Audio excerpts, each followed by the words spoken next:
Radio Bulando Vata me kauti kenda vata mai San Francisco ki bura-bura sema mai ngai waseyani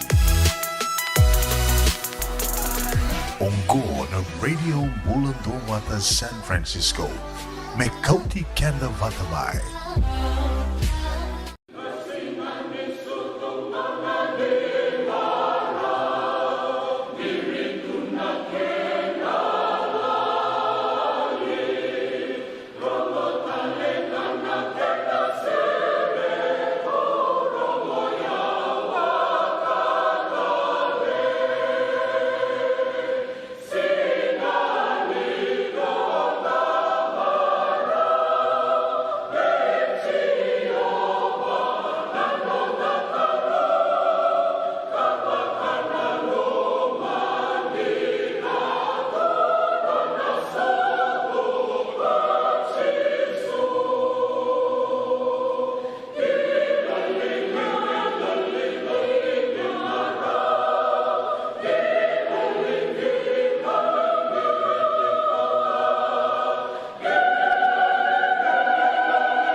Radio Bulando Vata me kauti kenda vata mai San Francisco ki bura-bura sema mai ngai waseyani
seka kalau ngatangan jika nangga setawan dinanga Waise kalau mai raya damun dinanga Sai muturiki namun ni banuanga Ayun bibindi na kinasayanda Punga eran do mate-mateda Sai ulimbaw na numi abun dinanga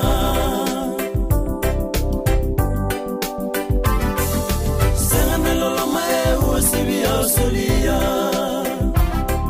ni dada wale tu ni vega au raida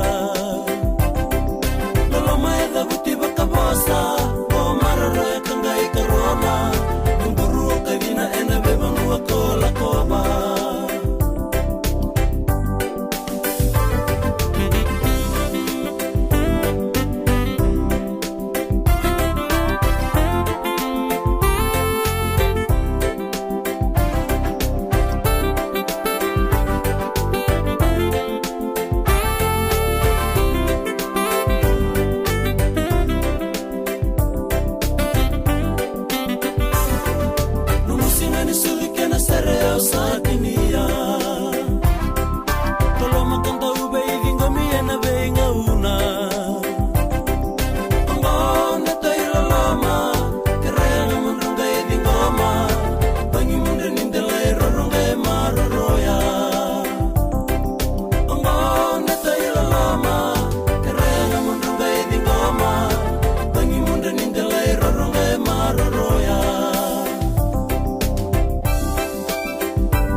Kena tawi se roia mai vera tona vangi mundre ni ndala i roro and radio mbulandua vata sa mai sivita kina gona tolu and tini ka 5 na miniti.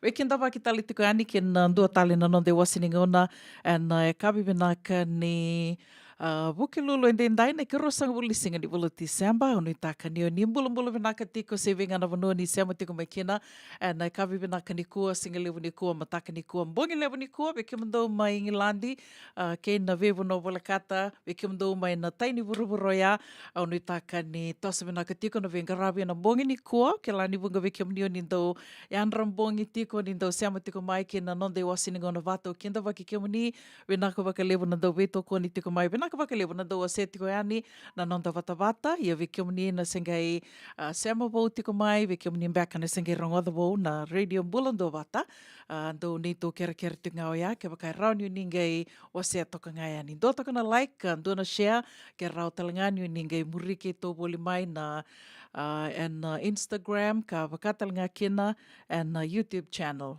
subscribe kina nito YouTube channel o yana radio mbulando vata YouTube me waka ni programa endo rongodi tiko na nonde wasini ngona batongo na nonda vata batongo and Facebook and the rongodi tali tiko nga na YouTube channel ko en levo na ngona do dado buka na nonda programa ni na senga ni na do rongoda beka so na sere so ni wakatangi ndo wakatangi tiko yani na nonde wasini ngona sena nonda na vata batongo na Facebook ya ke waka ni sema yani kina YouTube channel e senga soti ni ndo dado buka me waka na Facebook sena nonda to wata to ndo wirongo di tiki nongoe na bukongo na ngani copyrights au kila ninda sakila kedi tiko ya ndo na kai ndo vital no taki wakalevu ia sako e tiko sana vatiko ya na itostoso e na ngonongo ka waka nuni tiko na radio mbulandu vata ni nando na ngona and rao ni nandua na nonda app phone app me waka ni ngonongo levu na kai sa tunga na nonda taliboni sa tiko na ken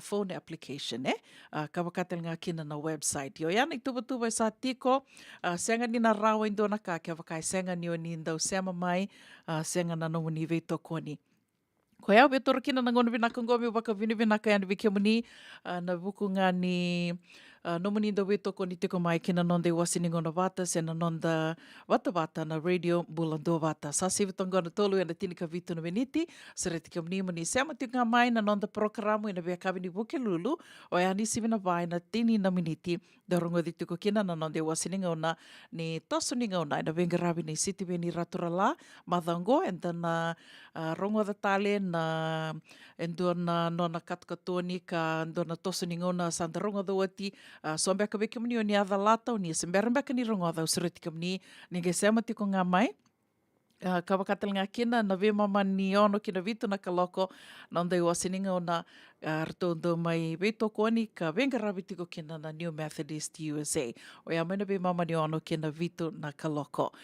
We kenda wake tali tiko ani vike mnina singe sema vau tiko mai, ka usure tiko mni, menda na veto mani tiko ani e na ve sere so, e wakarota ki te ongo, mena wakatangita ki tiko ani, ka wakatalinga kina na ve ulutanga e so, wakarota ka tiko, menda na mai ve wasei tiko kina e na kawine koa, ia au tuko na ngona ve wasei, au usure tiko mni, ke wakaindu tu e sona ka, o ni vena kata menda mai vetal no kina ina nonda I wasining ona vata ina vea kawi ninge volanga mai. Gona nonda vata ka kenda wake wakalibu tiko kina na nomuni rai, na nomuni na numa ina ve ulutange so endo mai dhora ki tiko ani ina nonda I wasining ona vata ina vea kawi ina radio Bulandu vata San Francisco me kauti kenda vata tiko mai. Wakambula tiko ani ve text tiko ni bula vinaka wakalibu na sema tiko mai ina kawi ni kua wakatalanga kina ve emosi na sivi ni bula vinaka sengatala ni ngula dhavi tiki no nau pasipa nene lebu ke kemundo kede na sema tiko ngori mai na Marin County i ondina sarandira dona kana uda awa didi dhakiani usangai didi dhakiani pera luma I novato na mataka niko sangai adha saranga mengo nau pasipa kau ke lave naka na uda o ni tuko na tiko ngori santo tiko na kana uda ke tu wake la tiko I California na sanango ni mataka sana via dana wakila na vea singa toka na uda, wakanui ni vinaka, weke mni na waka ulori tiko, and kawini kua, wakambula talitunga ni vea William Misiri ni bula vinaka, ni taka ni mbula tiko, se venga na vanua, o ni sema tiko mekina, wakambula talitunga weke mdo ke sara na turanga na marama ni ra. Do venga ravi tiko, e na bebo no e so, ni venga ravi tiko kina, wakambimbi, veke mdo na venga ravi tiko ngoe California, veke mdo mai Fairfield, do mbula vinaka cheli.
wasivi na muyambe mai au sina ya uvakundukai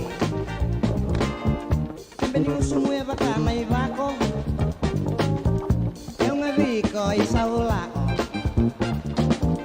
Eu manilili Au kirenga meunga imbaundali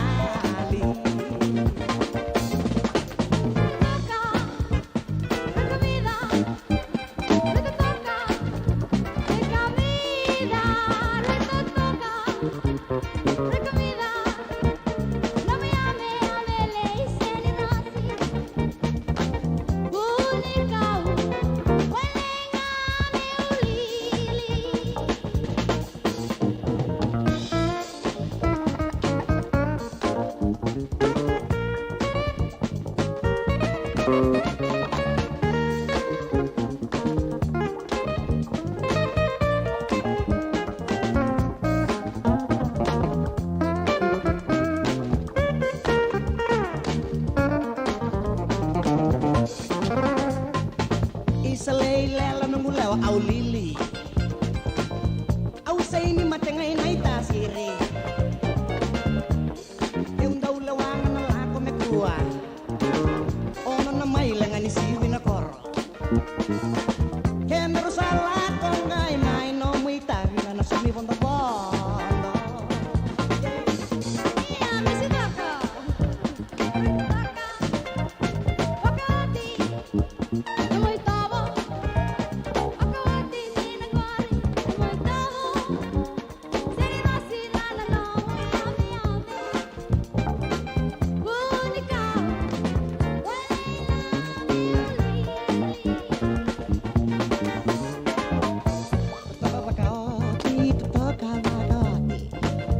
Kuangani ko bela lisar mai vakalebo Reta leva kalebo na vangu ameu kino sombu Kilanga no mi tabinga na somi vondo vondo Au lili au la Radio Bulando Vata me kauti kenda vata mai San Francisco ki burubura sema mai ngai wose yani Sarana oni rai do tokongo na kenai rai dua ngana rukuni buni kau dua beira nanti taki Reverend Aminio Balen Rock Tama kamaina non te programu bagamadhawa na toso ninga una ena venga ni City Veni Raturla singa bug lulu ni sibuna vai na tina meniti ve kiamu ni Amerika singa lutule ni sibuna tina kantua ena tina na meniti ve kiamu ni mai viti ena veito koni ni Divine Group of Companies maolimat kaina San Bruno Kavaba namaka ena Radio Bulando Vata San Francisco met kauti kanda vata mai ena buna ngauna na levo ni so enda sa senga sarangan ikla na dapat menda vaka talau taka buka singi lewu taka siapa kaya kapitak neka kuni lo malenga sa tipin dono menua erau ni buka tingu ikimuni waya na JJ's Food Shack Santa Rosa California na be matanggali kaka na tipgina me baka na karitoa waraisi na logo palusami na buwaka na kaiwa soso na dalo na toa na kokonda bainga ni kena gamure na kaka na buwa malang me baka na steak gai baka loka tabi oka kena coleslaw surua chutney Gelago pata na kena pai ng bani kay na manray. Oya na JJ's Food Shack, Santa Rosa, California. Era sarang ano direct message virto giri nga kina bitu sa iba bitu tolo dio tolo don limono se o nga wale sarang alito miko may nanomota na dio maluma Billy Street. Oya e Santa Rosa, California. Era talang ani rito dilibot ka ni kemo katalo wasing lebo sa mga kabi ya may Santa Rosa, Kinavato. JJ's Food Shack, Santa Rosa, California. Nongu chisu nongu banoa. Dorongo de na vima mani ono kino vitu ene kawni bugululu we kemadawe California.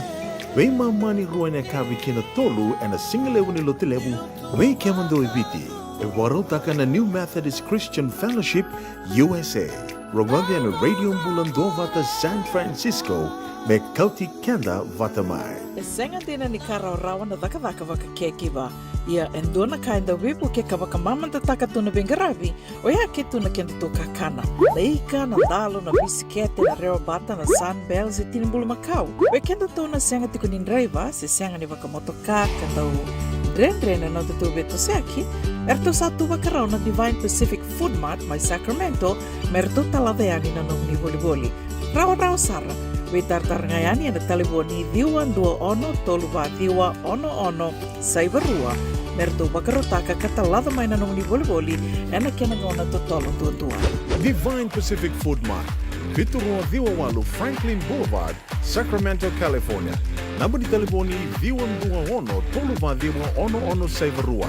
Erta ungarap talangan ni kena lewang sumburi ani nanomu yaya. Mai na nondra tostoa kena nomu mate ni katumba.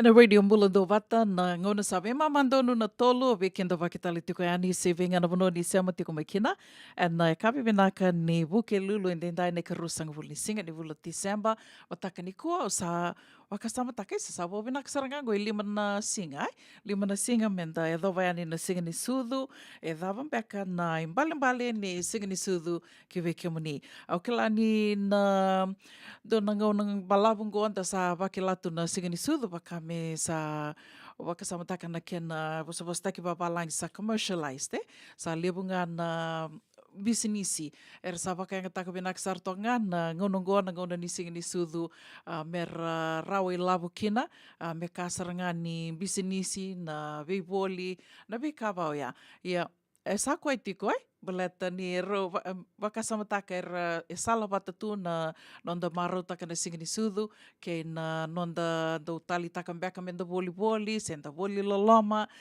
o wakasama taka sartiko wakalevo ya na mataka ni kua da saramanda na imbale ni singa ni sudu ke vekenda ya ndua au ni taka ni na rau ni na wakabure wakasama tiko se venga na bono ni sema tiko mai kina sema ni wakadava na itubaki ni mbula ni lakoduruma tiko and ngonongo kelani veke tau e sanango ke tau wakilatiko na batambata ke na raki uda wakatelanga kina veke mdo mai viti levo na vanua e wakilaitalitunga kina na raki susua ka sotalinga na vanua madatu kina na wai e vati koe au tukuna tukina se mani wakadava na ituwa kini mbula e ndalako duruma tiko na taro i ndondonu menda na taronga tiko kau vewa kunge te talitunga i ane vike mani se venga na vanua ni seama tiko me kina menda wakasama taka manda se dhawa saramanda na imbale ni singa ni sudu ki vekenda vede ki sarnungu wakasama na nungu mai wakasama taka toka wakambimbi na tarungo e na mataka ni kua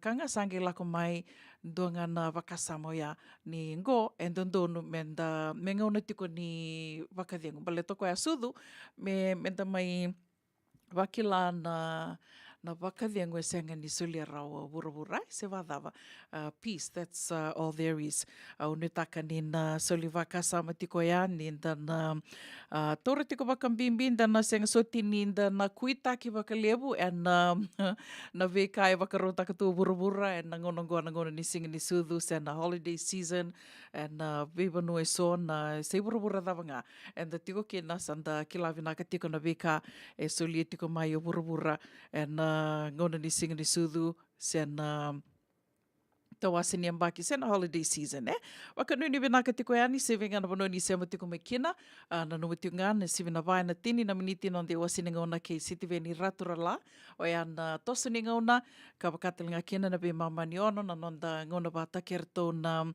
velita kitiko na New Methodist USA o seret ke moni moninge na makitiko mekina o waka nuni tiko ni nandu tiko na itala noa mai Palau vekim do na se matiko mai Palau e na ka vini ko ndombula vinaka wakanuni vinaka talitunga ni veke mdo uni taka ni tosa vinaka tiko na vengarabi o sabi dambek ngor na kaloko veke mdo wambuta na singa rirendo toto bata tiko mbek nga kerto mai viti wakadava na ngauna toto bata tiko sebi andui toka wakalelai wakambula talitunga yani veke mni ke sara na sema tiko mai ene kawini kua wakambula talitunga ni veke mdo na sema tiko mai ngori mai waga New South Wales mbula vinaka turanga yanu la veti mbali suba o tingona ke vangrai na nomanto sere wakatelanga kina ve Melts wakanuni vinaka tiko yani Melts en Wengarabi mai na city lewe San Francisco wakatelanga kina ve emosi na sivini mbula vinaka emosi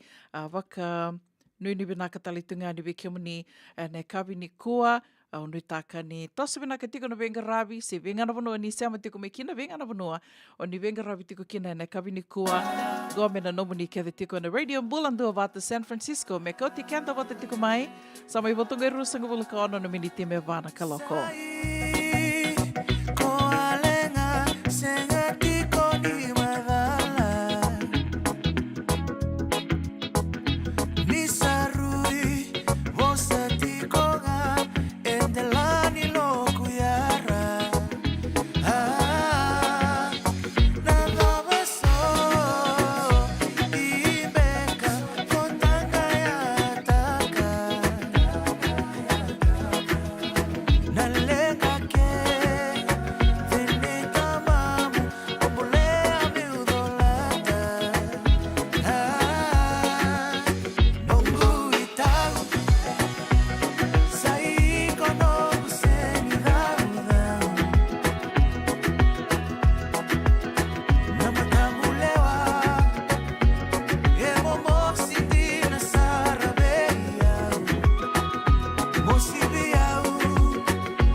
Radio Multistreaming San Francisco.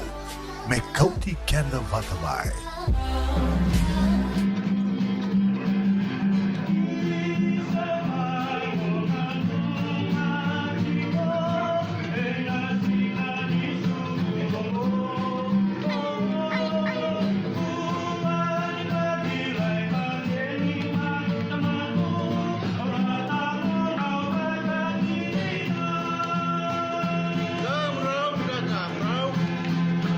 The Lord in a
Radio Bulan Dua Vata me kauti kenda vata mai San Francisco ki burubura sema mai ngai wase yani Doyan Robina ka naman raman na ita. Ito samba di ba kusa-kusa iwe? Yanra na ita. Kita sili katalaw manday na Orange Lounge. Maleka. Warasan ba di kata-kata pinakasar tu nga toboy siyang bakaw. Ngay way dala tu kinambat. Koe serengan kori. Sonong una santa pinakat serengan na kenta kakana. Di na to zoko. Kaya kita sana berata ini bagai singelebu. Kita sana gali bagai kabin ngaya ni kena. na Orange Lounge katalau buka singelebu se buka kabi baro te tu buka mango sangai to toka na buno ni kana mai na menda to identity kana buka singelebu se buka kabi me buka na buka sekera na sui ike te buteke roro buka lolo keina vida tale gira ramo klana menu ni singoya na Orange Lounge tolo dua Orange Street Santa Rosa en dua tala na tamani vingarabi ni Divine Group of Companies dola mena wala kaloka na mataka kina wala kaloka anambongi moniti kina singatambo na Orange Lounge tolo dua Orange Street Santa Rosa Beba kasar nga. O ni rai do tokongo. Na kenay rai. Dua nga na rukuni buni kau. E dua beiran ng tingit taki. O Reverend Aminio Balen Rock. Tama kamay na nung programo baka madawa na toso ni ngauna. En vengarabi ni City Veni Raturla. Singa buglulu ni Simona Bayan na tinamniti vay kiamo ni Amerika. Singa lutule ni Simona tinikantua ana tinamniti vay kiamo ni may viti. En vayto koni ni Divine Group of Companies. Maolimat kay na San Bruno Cavaba. Namaka and a Radio Bulan Bata San Francisco met Koti Kanda Batamay. JJ's Food Shack. Etigo kena nakakana boga biti me bakana kokonda. Lobo benga ni ngai kani itu na bundi nan dalos sa tabiok. Nakakana boga malangi me bakana steak baka loka kena coleslaw. Wee! Nakarito sa wada badina na kani kana. Kay tigo talanga na nono specials and lomo ni madawa. Daw tamba and Facebook na doi ni tiwa ya na bani mandray pai kay na bugatale. Go na JJ's Food Shack. View Valley mo Billie Jean Street, Santa Rosa, California. Karo talagang rato dili mo yang may Santa Rosa, may ato sa rani kinavato. Giritirto sana kinavitu sa mabitu tolo dio tolo dundu al limono. JJ's Food Shack, Santa Rosa, California. Dendram da kanang wala ni kibal nilo tino puko ni oso pakadada ka? Sendra kita baka na tos nimbula, kuha ni lenga sinuingaw-gawa. Nana magimay kina programo waro taki. Mai vera tau na New Methodist Christian Fellowship USA. Nongu chisu, nongu banoa. Rongo vina vima manione na kabini bugu lulu bei kemando e California. Vima mani dua na singilewu ni lotu lewu bei kemando e viti. And a radio bulan doa vata San Francisco.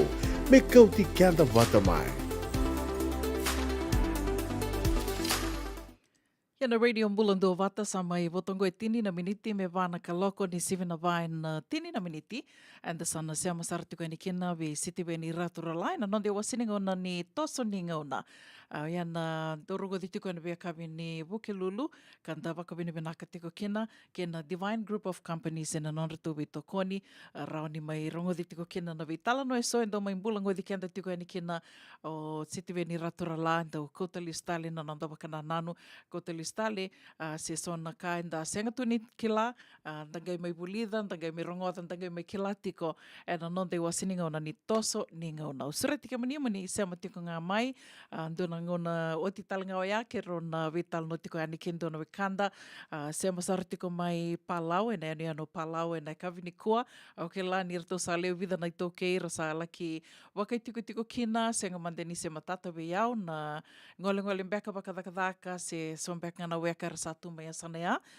ka sarto leitiko ni kina son ka ito ke se so beka to na ito ke ke ni tala no ya ka usava ka ni tiko ni ertona lomo solitiko mai palau men dana rongo dan non rto tala no ai ne ka vinikua o ia ni oti tiko na nonde wasininga ona ke City Veni Raturala e na toso ninga ona pe mamani ono dan se amasara tiko ani kena kerto na New Methodist na isongo ni lotu songo lotu na New Methodist USA na non reto wasininga ona dorongo di tiko na bia kabini Bukilulu e amai na pe mamani ono ke na vitu na kaloko.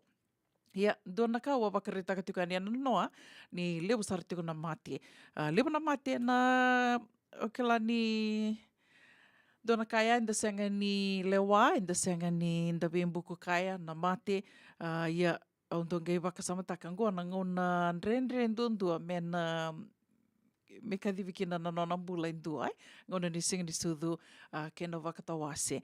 Ia savatu ngona ya, senga ni ndua e robe buku kaya, ka lewu sara o wakaritaki tiga di na noa, lewu sara na lewu na vekilai na vewakani na vetokani ka o kila ira era mai kadhivikosti kuna nonra mbula, and lo mangani vida na mathaungo, e so era sanda rongoda na nonra e mbaki ni mbula, e sa mbakimbi toka sa toka ni na vitu sangavulu na walu sangavulu rauni nda kai rea kila enda sanda kila tu ya sa kena ngaunai sa e dhobo tuani na kena ngauna e so era rauni nda kai ni ra matendo lembeka ste tungana va sangavulu tolu sangavulu na yambaki ni mbula sa me kadhivi kosa tiko kina ia o ke toto senga ni lewa na e mbaki dhava e na kadhivi kina indua da kila kedi tiko ni ana nona i tuba ngana tamanta bakalo malangi kiwira a kiwi kenda ya ndundua ia dona kaubia wase tiko yani na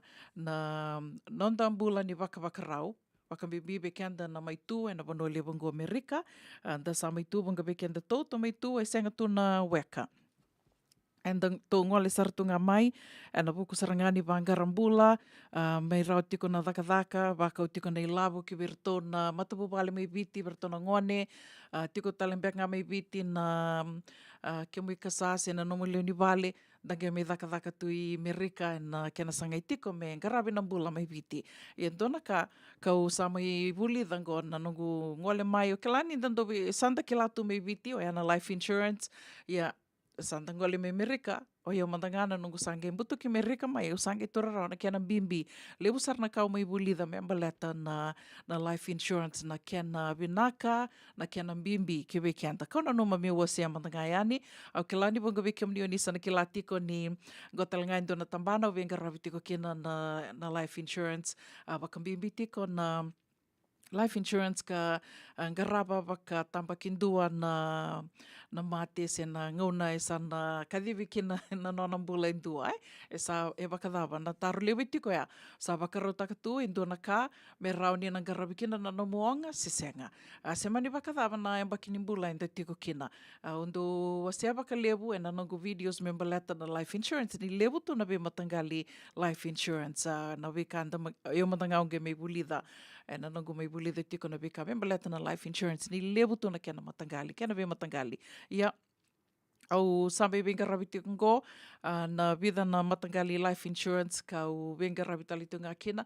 en dua kau na bia wasia tiko yani na kavini kona no de wasini ngona vatongo o ya na final expense coverage se na funeral funding ko ya ni rawa senga ningan rebikina me ke bakai tiko na pepa se senga ni dona lenga se raunga ni dona no life insurance policy ka bakatel ngakina na elebu na company ni insurance ke baka mo sangamo baka leo fomu se menandona no mo policy and ang andrebi melakani na nasi menalaki turno mondra mertona geli taka na labua ke ge madale ke na ge baka tule wataki se na coverage dava mena soli be ke moni na nomini rates me vai na dana tiko and buturarani insurance o na medical underwriting yo endo toka na rendre kango ni rendre baleta ni kenta kenta sawo soso tu da mai tu na pono ni taka ga dondo na kan rendre mantanga menda sanga menda sota sota ni lewer sa taka tunga e o tia menge sanga talitiko mena lako ni nasi mena laki torna no mondrao ya na medical underwriting ke vakai kuna vakaba indo na policy kanga ndrebikina na medical underwriting mena lako ni nasi monrona laki sota sanga ni iko lako bolimbula sanga nasi na lako ni na pono iko tiko kina koya ya na coverage ka wenga rabi tiko kina na Lincoln Heritage wenga rabi tiko kina na final expense coverage kena funeral funding e senga ningan rebi kina na medical underwriting ya dona ka kauka kina ni rawa wenga ni tipat ngani tikenta toni toke ngan rebi nga kina ke baka indue sa via bakaleo fomu mendua kina na nona policy na ngan rebi nga mena kilai na woni kau dava sueti o sango nova tiko e seanga ni kena imbale oia ni na rau ni na waku ai vi kona ni kona seanga ni dua na nomu policy se ona seanga ni rau ni na dua na nomu policy seanga ni kena imbale oia kena imbale nga me na kilai tiko e ngan drevi nga me kilai se vuani kau dhava soti o sango nuwa tiko bala te sona vuani kau sa wakana vuani kau beka ni matini uto so na matini uto wakatalanga kena na TB ke wakaitu isa tu wiko tiko na TB reda ke kusana laki x-ray nge reda orto na vuni wai ni dondonu mo na ngunu tiko endo na vuani kau ni TB me rauni na ukeiko ya sana duata ni tale na coverage o na mbiukina so nga na vuani kau waya kasenga ni ngandri besar kina mena laki turna no munra au wakamadhala takatingo na medical underwriting. Koia nangai wakatau kina na coverage dhaba mena soli viko. Ia na kamba ni wenga raviti kinango e wanga na kisi nangai senga kina ni rawa ni ndua na nomu coverage. Matai ke wakaindua e sa ndavutunga wakandua sa senga ni rawa ni tuda ke wakate ki koia sangan dreva mena garabi sangan dreva tiko men garabi se sa bedridden dua ya sana senga kina ni round do na coverage dua tale ke wakan dua sa hospice weekend to na sa me venga ravi tu en tambada ni venga ravi Amerika to sa ke labi nakana imbali ni hospice ke wakan dua sa hospice ya sana senga kina ni round do na coverage dua tale ke wakan dua sa mbaki walu sanga bulkalima gai sangatiko mendo na nona coverage e sana senga ni rawa kene kawa ke wakai dua e sa tiko na nursing home o ke lani vida tiko weekend to na vida nei tau kei e rasa mai tiko na nursing home en wukungane ni non rasangan raba tiko na merangarabi en na matangali venga rabi vau ya en singa rosang wilkawana ya ua ko ya rasa tiko kina na nursing home sana gai sang kina ni raudin dua na normal coverage na vanga na kisiwa na kena bo ke ke ka ndu sa dialysis tiko ndu sa cancer ndu sa matini uto tiko se sa ngandreva tiko na mena dengu tiko na oxygen se raunga ni dua na normal coverage gona coverage to kono tiko kona final expense coverage sena funeral funding na whole life na whole life coverage sena routing ni dua dona kambimbi menda na numa tiko vikem dona rongoda tiko mai na nungu wakamadala na kavini kua se vikem ni nangeli rongoda mbeka o ni nangeli vital notaka ke wakai tiko na pepa se senga se raunga ni dua na nomu coverage dua tale ke wakau sambada tu e se raunga ni dua na nomu coverage rona ka ronga na roya kambimbi menda na kilatiko balete asaranga na kain do roni kaya endo wakabuna na nonra ririba beka so se ririko karasenkina ni na via the kaba indona nonra life insurance se son beka na numa ni sersenga tumbenga ni kila ni se routinga ni dona nonra life insurance policy koya o suretika mni mni nge vitartar mai ke baka o ni benakata mi ona ge baka matata takayani otia ke baka sa dua rau na nomo policy kai manda sa tekubu rau ni ko na nomo policy na rates na nomo suso mi na bula e na baka tau tiko na nomo yang baki ni bula baka tau ke baka indua e baka tau bako tiko se senga ke baka tau bako e na be tosa take tiko baka lilai na nomo rates ni tuku na tingo na baka tau bako so e rando na numa senga ia o baka ando tuku ni tu na social smoker o baka tau bako nga nangona nga nguni angona kina se o baka tau bako nga nangona nga ni songo sa na tuku ni tiku nga ni kondo waktawako but senga ni kene balimbaliani ni ona waku ai mai na kena rau ni dona no mo policy senga sena dute routing ani dona mo coverage na no mo rates na toka ngai dake bakalilai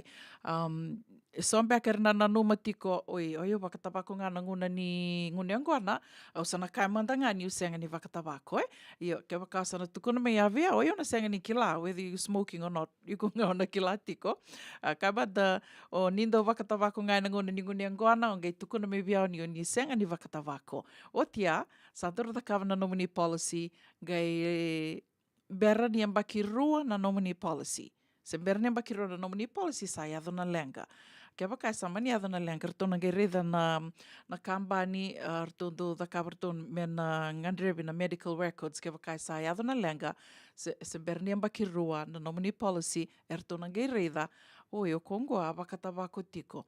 E na ngona sarangau ia na senga ni saumi kina na nominee claim. Oni taka ni sana matata tiko ia. E ana puna bimbi kina na ngona enduro da kaba kina na nominee policy me na volai kede na vuani kau kede o ni sangunuba tiko se o ni wakata wako se senga. So e santo soli mai walimbula o kilani bunga weekend to e watiko ia to sa lilo re wakabuni wai. Sa tukuna mabuni wai ndo lingunuba ngo i kumona lingunuba tiko ngo na vuani kau kede ngo. Sa tonge kuta mai vale no to wakasama seanga o sini bia ngunu boni kau. O matanga wakatike o dua beira na seanga ni ndau bia ngunu boni kau Ia, to sa senga ni bia ngunu boni kau, to sange da kava ngana kai ndondonu se tona numa ni na vinaka vekenda tou, mero ni to kuakina ni ngunu boni kau. And that's okay. Ia, kia waka, as long as sa tukuna mai o wuni wai, mo ngunu wana boni kau ngo, na prescription ni waso tiao. Ke sa soli mai, ke na balbalea, those are your prescription medication, Na wuni kau ke dea, o ngunuba tiko se seanga e ngandrebi ngā mena volai in a nominee application. Baleta na wuna ngā koa waka mathala taka in kino ia me waka indua, ke waka indua e wakata waku se seanga, Ke waka mani adana lenga na lomini rona mbaki, se mberni mbaki rona nominee policy adana lenga, gailu rai, o yo koe a dondonu me ngunuba tiko na wuni kaungo se asa prescribe taka mo wuni wai, na wuni kaungo, dina ngā nia senga ni via ngunuba tu, yo, e na nomu i wola tukutuku, e na tambana ni mbula, e a sa soli mai viko na wani kau ia, na ngona talangau ia na senga kina ni saumi na nominee claim. Koe ana kai mbimbi kina, na ngona ndoruwe tal noa kina, me soli ke ngā mai na iada ni wani kau ni sa tukuna ma wani wai mo ni ngunuba. O senga ni ngandrevi na dosage, se me ukila iko dondono mo ngunuba wakawida na dona singa.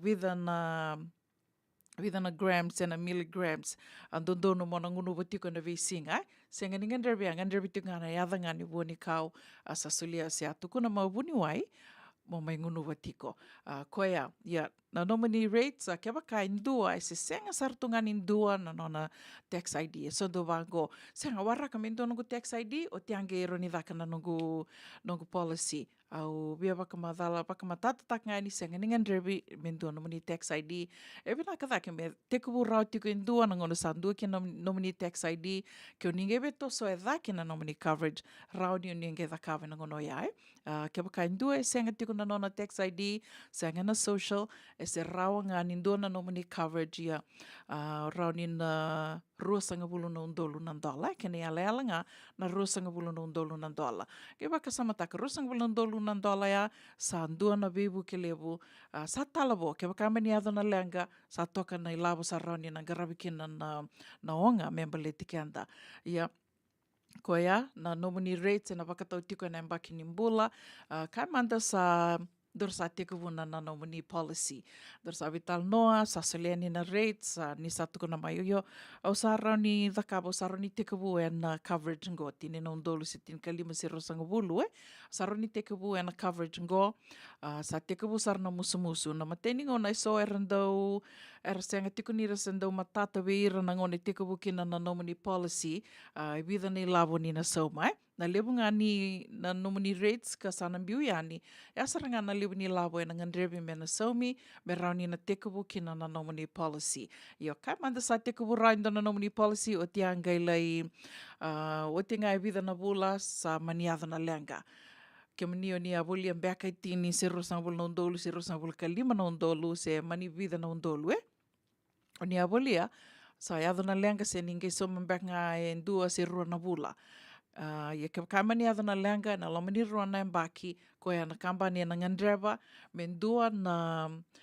medical records mena koma na medical records kaundo vebu ke talanga kino beba kama tata ka ningo endo na katalanga ndo vebu ke kina ola ko limbula le koma na nomini medical records me vaka tolo taka na kena somi mai na ilawa na ngone ado kina na lenga ko ya wata kina death certificate na ngandrebi rona roya ni berninge somi ani na coverage dina ngani ko senge so mga rona bula senge tiko walinga na the policy ia ko ya baka do o dubia baka matata taka tiko ania na life insurance e vai a. Waka iko volia tiko e vida bata na undolu na dolan. Waka tau ina nomini coverage, o volia tiko e na vida na nomini premium e na bibula ka manda $5,000 o ni soma tiko na bibula. E asaranga, o ni volia tiko kina na tini na undolu si $2,000 na undolu si $2,500 na undolu. So you're buying that much money, that coverage, e na nomu soma tiko ngai $5,000 na bibula. Iana ka e tali kina na life insurance, eh?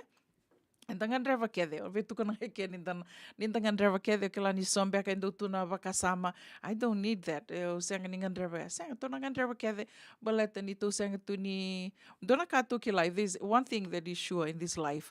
O ya ni nandona singa, to na kadivi, eh? To sana kadivi kina, sana taba kina na bulango, ya ena bina kadake, me to vakarota ki kenda tu mera ni to, mera kako kina ni o ngana na luwe anda tau, ira na wekanda tau, ira na nonda tu i tokani, waka bibibe kenda tau na sa mai tuongo, i Merika, tu mai tutondua tu, tu sa mai sema tu e sona i sema ni ve wakani e sanango, sona ve tokani, ia, kongone ani sana yada na lenga ke sama ni kadive koso na nonda tau mbula, ira ke tengo asarna ge ongonga tu, ke wakai tu senga ni wakarutaka tu endona ka, me na garabi kena na nonda tau anga. Ia, koia, ke wakamaniado, na lenga na lomani ruana mbaki, you still get the full coverage, you know, waraking on a death certificate ke na medical records. Ke baka sama ni o te rona embaking ke adana lenga, na kamba ni ndua ngango, obia baka ndeta ke kamba ni ndua ngango na Lincoln Heritage ndu someani, e na loma ni rosang vulkabana ya wama ina nonda nungubakota na form, na claim form, within 24 hours e sana roni sumi mai e walu sanga vulu na pasende ni nomu coverage na ngona sa yadha mekina na death certificate sana ngai sumi ani na kiana vo.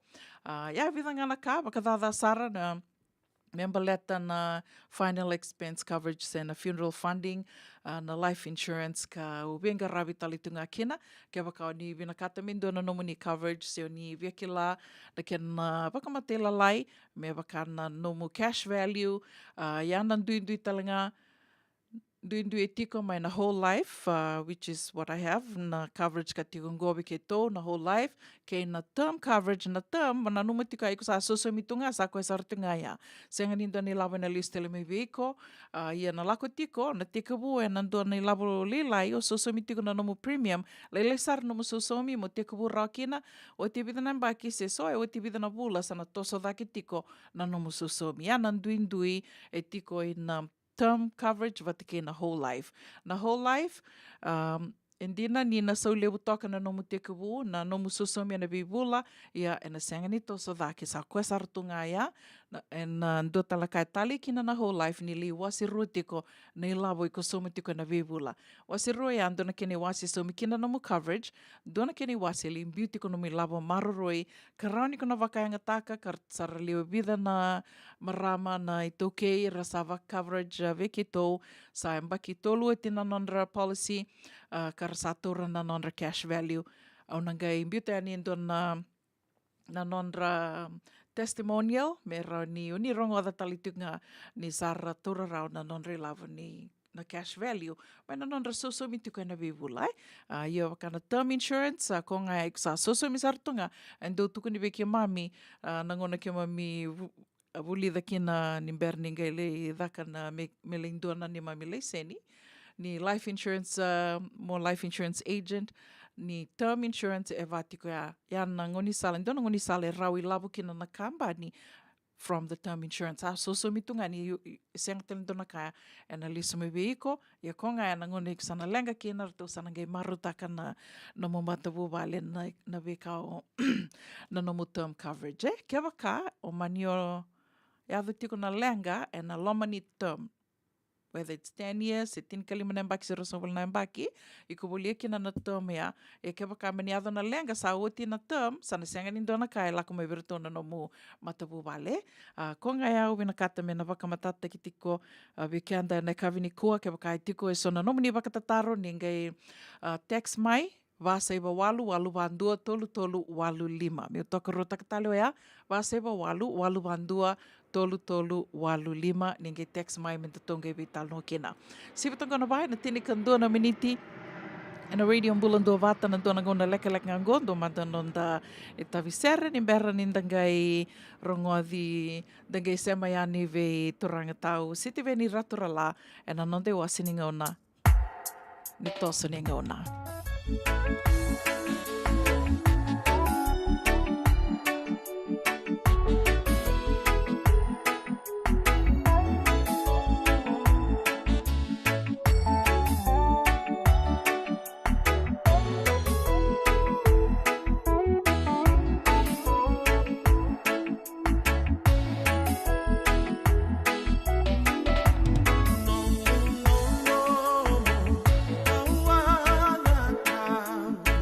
Oh,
go na toso ni ngauna kay City Veni Raturla.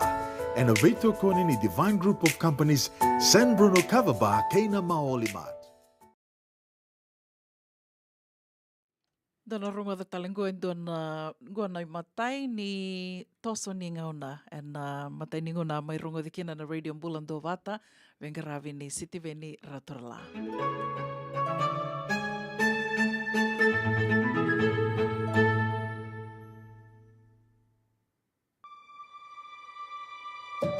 Awanda menduan dua toka en dua na valini kana isuwa.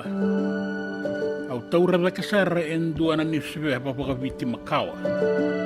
Ambiuta toka mai en dua na turanga en a tebe li kausala ki tawana en ingo.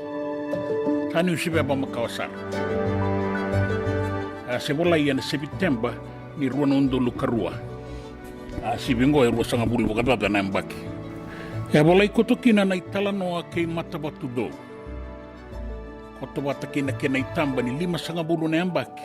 Ni Queen Victoria School, se ko buli ni turanga. Lauta sarana matangu endone ulutanga, kapaka kotongone. Soli na vina tambudangi may sau kay matabatudo. Awili ka nga bang laylay. Aw salong bikatalen na ni Sibaba, kaduruyan ni kita utuma. Sa tegabuwe keri na nung bubakasangagara, meu kilana i tukutuku ni beiboli bei rato na turanga ni bei abusa ondere. E na korola waki na tikino na mena e na esano tailepo. Au wawili ka esotale na i tukutuku o lebo kasangara. Kabaga tarungi reso. Kau manitaura sara endua na lave-lave ni endua na baga nindi ka kayadana na itukuni ke matabatudo. E rato wabola e sona turanga kei na maramanindere. A kota watakaya na ibugan dinendina eso, me tokona na nonroto italanoa. Au sanu itakasar ni nangai kila yeke, na itukutuku ni dina tambudani, se dina kurombu imbeka. Na itukutuku ni bolita kiningele mai matabatudo, e tegabu ene karua sangabulu kawalu ni tune, tini kawalu ono sangabulu kadiwa. Se voi 5 na mbaki me bagarreo anan roti ni may lebuka. Asabolieki no John Gardner endua na turangan ni walangi na matay ni tikiningele be irato na turangan indere. Na tikiningele bagay tamerango endua na undolu karua sangabulu katolu na eka. Edo kotibataki na otobo-tobo nukubuto matay kara kay nambaletia. So ini na rongo tiko na itukutuku ni bebo nongo ni na kilaba ka pinaka ng barabya. Ya boli na matay ni tikiningele be ko may nambi. Na nonra ilulu niya bu sa maindere patake ng 2 tali na wekana o buweti dawadi. Ya boli take na 5 na undolo na paondi, tinikaruan ay mataw, tinikaruan ay sulu, tinikaruan ay sele, ruang beka si tulu na kanay tutubi, kanduan ang dasin ni nasote.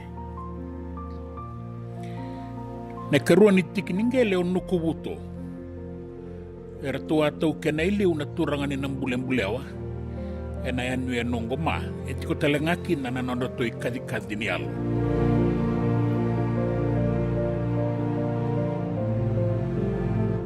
Nakaruan ningele. E abuli o John Gardner be komay nambi. Raunga na bibuli manday na matay ni tikiningele. Kasaw makina itinin ang dolo na paondi, so na isele, na imataw, kaya na isulu, meraw tayo ruwas ang abulo na ang dolo tawdo ko na paondi na kaya na isaw. E ang gaibolitaki o nambaletia na ikarua niyo kosita, tinikawalu bito sa abulo kandua.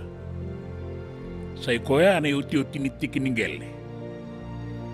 Iyaw sa ngangati ko nga, sa sati ko iwe inatambudangi sa angay imbasik kaya nangaw na daba. Ni sabulit ak iwa tikeda na bitikiningele, kandambe toka kinongo kung matabatudo. Era sama nito kikeda kilawa kinakaindere erati ko may nasoni kay tobo-tobo. May baka ni sabulit ak iwa tikeda na kenrangele.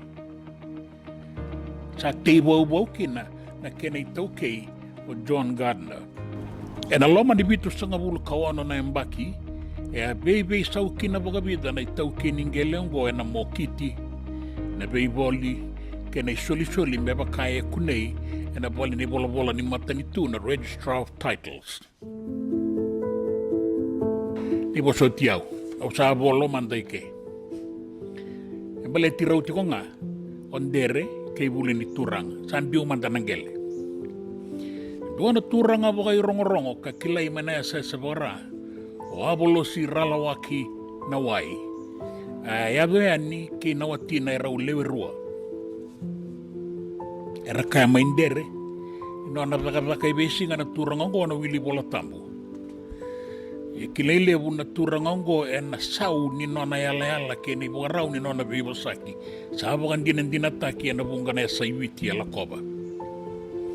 Dua beirau na watina kambu kete boli, e aboka sudu kamanilenga na ngoni. Era tua maningai solia na turanga nindere endua na tikiningele, me maroroi kina na lubena. Ni saru indre kaya wana ngau ni salile sukina watulebu, na nona koro. Na nona boka bina kana turanga ni na watulebu ngo e abolo sirana wai, e amanindusia kina nandelana mai mata watu dau kakaya. E na dua na ngau na mai muri, era na raida mai na matani dangi e vana delana oea. I era sanga ni kilama i lawaki, na imbale ni bosa ni abolosi me adova, ni satara na buli ni turanga. Ai, era sanga ina numi abolosi, ke ina nona yala.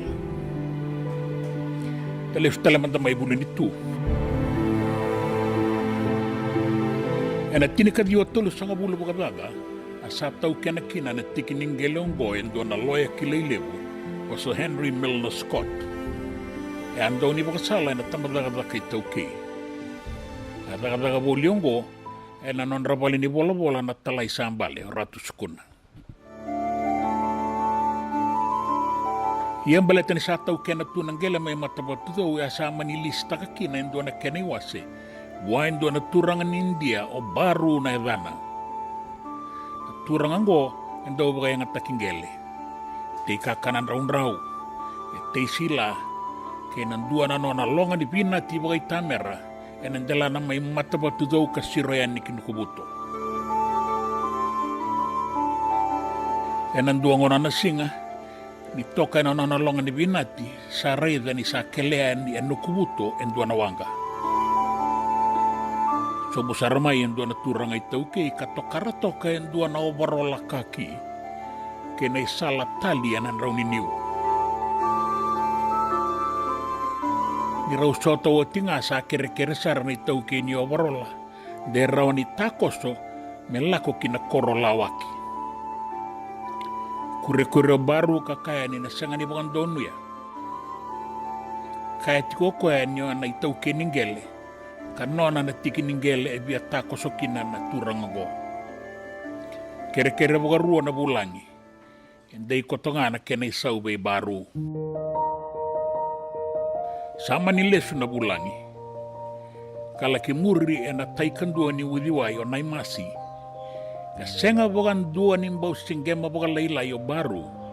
Ni rawa bebo sakituea ke ratu sukuna. Sama niya do kilawaki na turangan na talay kalaki tumberaki na indo na kamunang abirato na turangan indere. May baga binabinaka ni tikiningele e ruanan raw kalima na eka.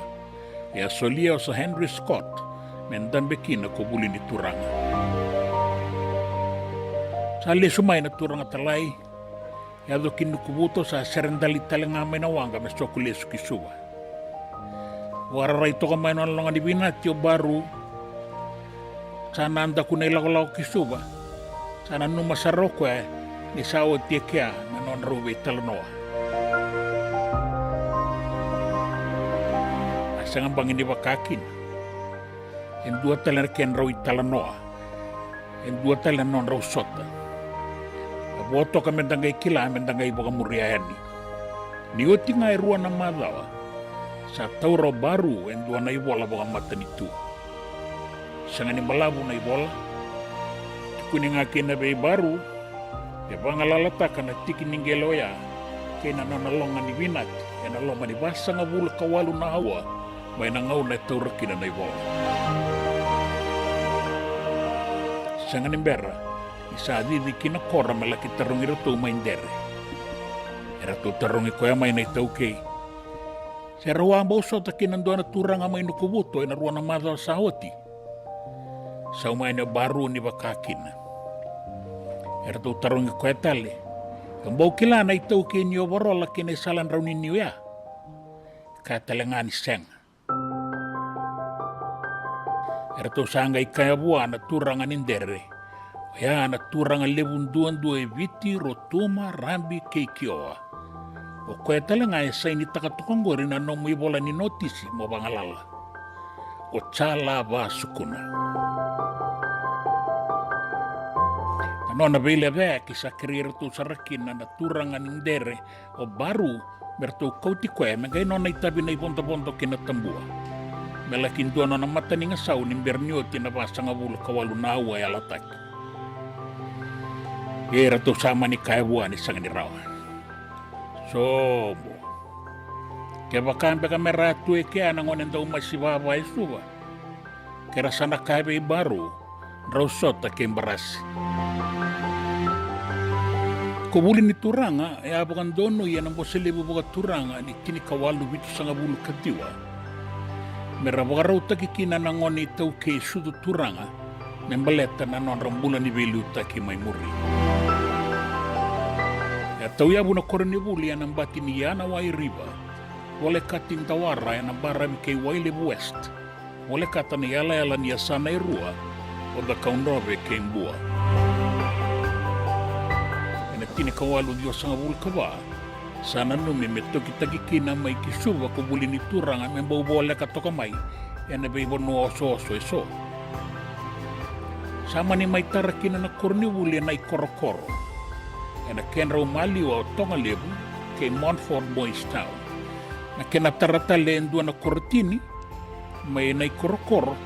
Anga iwabu na me toki talekina ko buli ni turanga kina sino. Rauta ni 5 na maile mai kisoba e na ngauni sala ki nausori e na tinika diwa sa ibabitu. Ongori talangana yang baki sanga ibagaya dhanikina veiranan di Victoria na Cornivuli me Queen Victoria School. E aptoka mai na sino na Queen Victoria School me adhava ni katambote ne karua ni valu lebu kei bura-bura. Sanga itoki sara kina nukuloa mai ra dona kena iwase era sangole kina Provincial School Southern mai sawan na kena wo era sa tiko ngamai ena beibo no era ndu tiko kina da beito soya kiongo embaleta ni sa to soya ni kina sino na matai walu ni merke ke New Zealand sa taratale ngamai kia endo na vale ni mbula ni matai walu dokabata na Allied Forces. E a toki ko Queen Victoria School ni ka tini ni okosita, tini ka dio vasanga vulu karua. Ala ki toka mai na nukuloa me adhawa na tini ka dio vasanga vulu kawalu. Era toa kena ngasindi bulikina, o e salan dela na kama endo na turanga ni na kelo. Do na turanga ni asawa apisai na mbou. O Freddy ieli mai rotuma, ke neta ni nrobesi. Ka ngasindi buliliukina, o Mr. Tumblings. Era sa wasya nangone kina non randu imbure barata, mbau kei rewa. Nambure tovata na kene kaba, yanga ibuga durumi mai ni sa tau ya buat kina kornibuli me matabatu dou.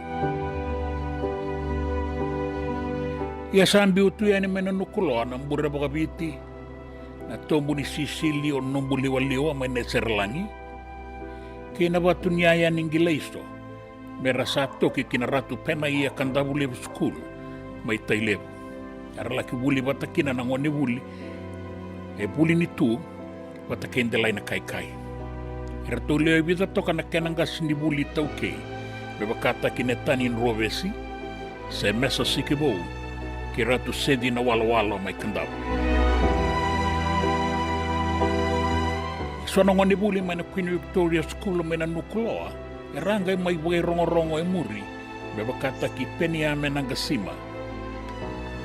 Asesela ravuvu, tosebata kamikamida, mai keli bakatoko, ratu chosaia tava ingia, ke ratu semi seruakula.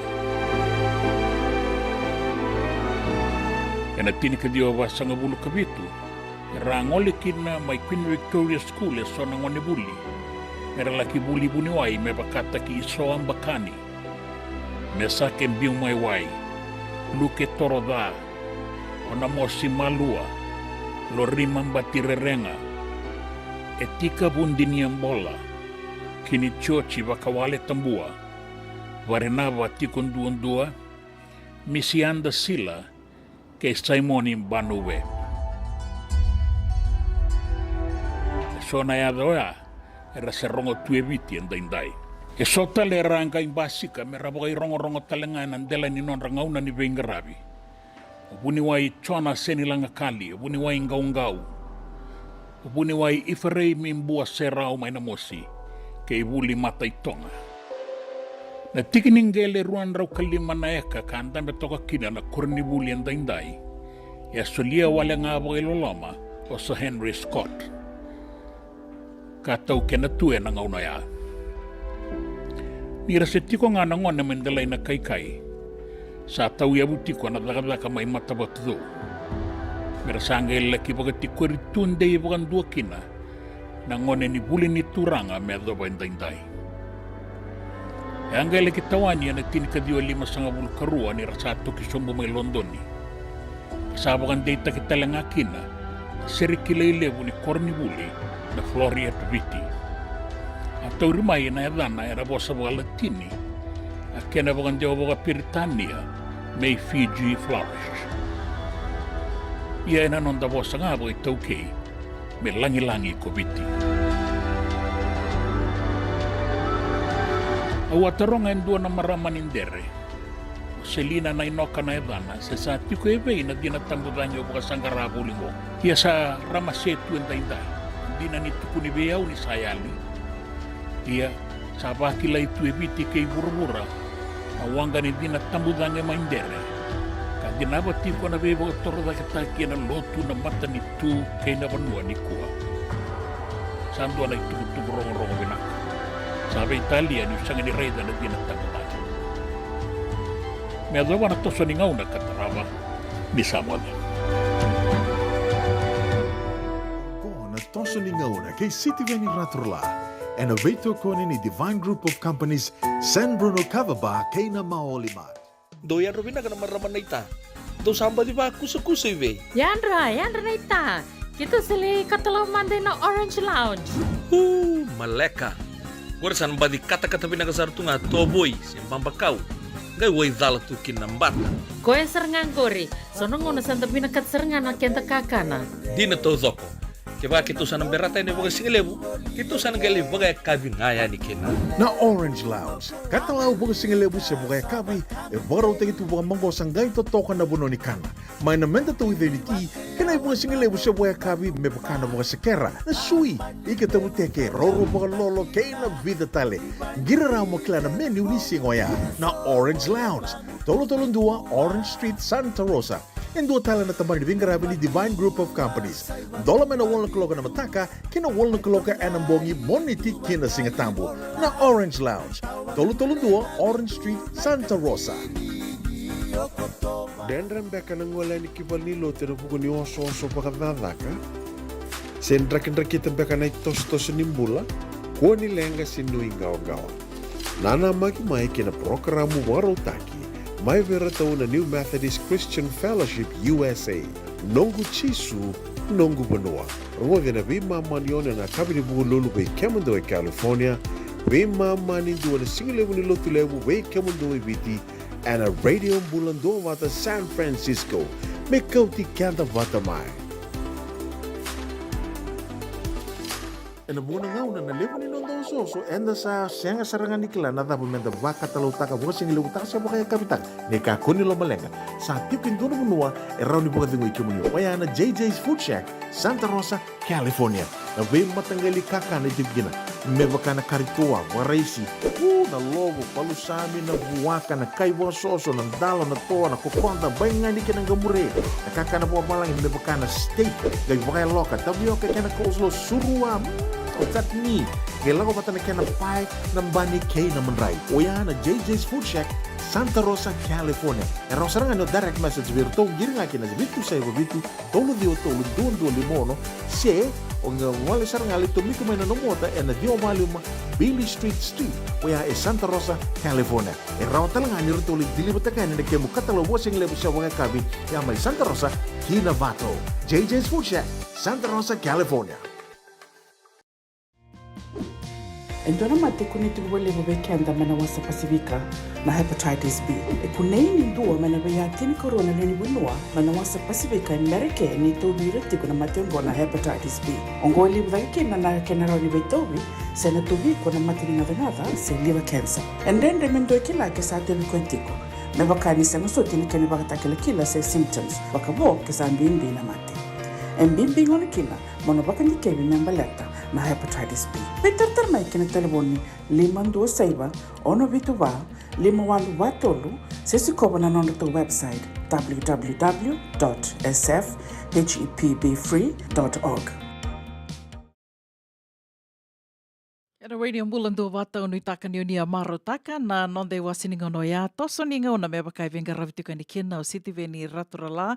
Wakano ni venaka tiko yani se venga na vono ni sema tiko me kina na kavi ni kua wakambula tali tiko yani weke mnina senga sema bo mai au ni taka ni toso venaka tiko na venga ravi se se burabura davo ni sema tiko me kina na kavi venaka ni kua sema ni tavi davo venga ravi tiko nana makitenga mai 7:05 na tini na miniti kani marau ni ndana mai vetal no tiko kina ke na duana turanga na nongo weka tu tiko sar tiko mai palau e nango da ronga da manda na itala noa ni wakawakarau ni singa ni sudu ke na veka so erto maro takatiko serto wakaidoro tiko mai palau e nango na sarangango yo yani 7:05 e na tini na miniti sema tiko nga mai sere katarabongo na beba kambula tiko ni ke na veka mni ke de sarna sema tiko mai e na kavini kua kau beba kambula tali tuk ngai ani kina ve mareda lalanga vesi mbula venaka maramatau sandende ako ni ali mai au ni taka ni ando mbula venaka tiko mai sanangori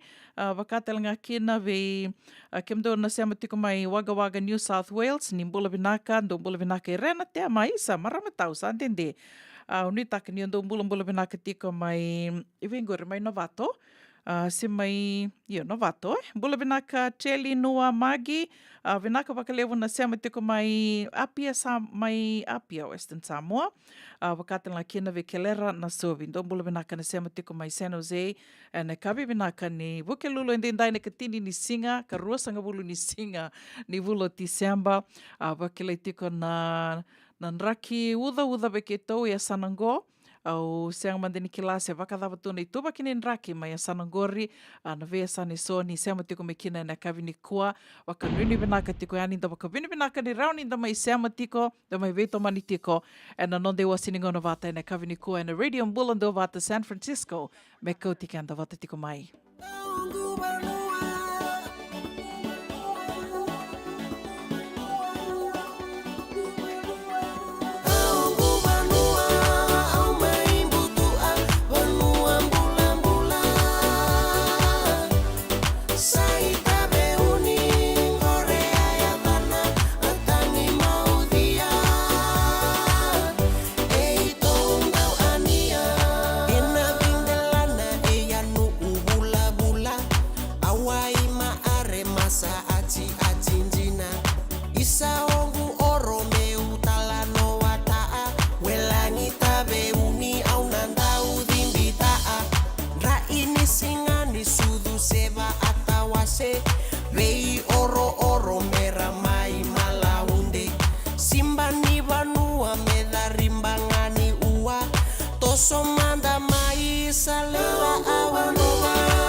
iva araida mata sarra sarra tua ai palangi era maindo mona e nai rai rai dada rimba rimba tua lasa maina oro besu itu na mona sengani rawana toso eras mai lasa eras samai bunde toso tale manda mai da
Ni vedani che de codangata o valuta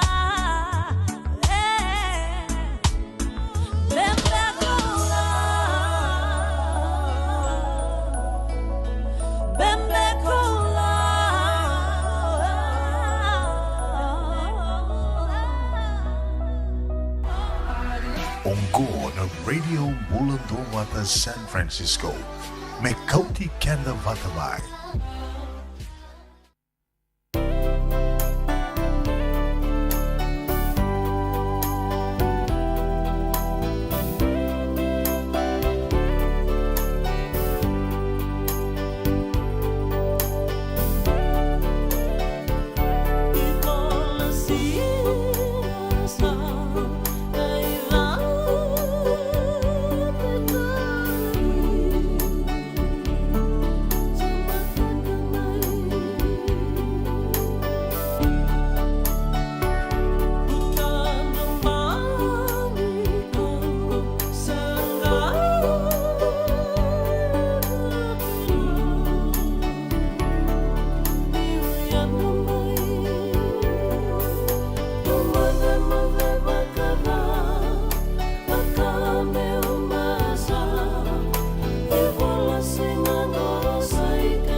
Toka nai tavi se roi arto mai wewa kamaro te tuku ani kena vikenda nei lau nandela i sea. Ko te kanda tuku ani wakamalua nei kawe vina ka ni wuke lulu in tendai nei ka rosanga bulu ni singa ni wula December sa mbuto na vanua wiki tō ia wakelei tali tuku ngana nraki mbatambata. O ke lana ka rosanga bulu ka tolu ni singa. Lamani vida na singa mai ongo sa na teka wui ani kena na wula in mbatambata sen winter.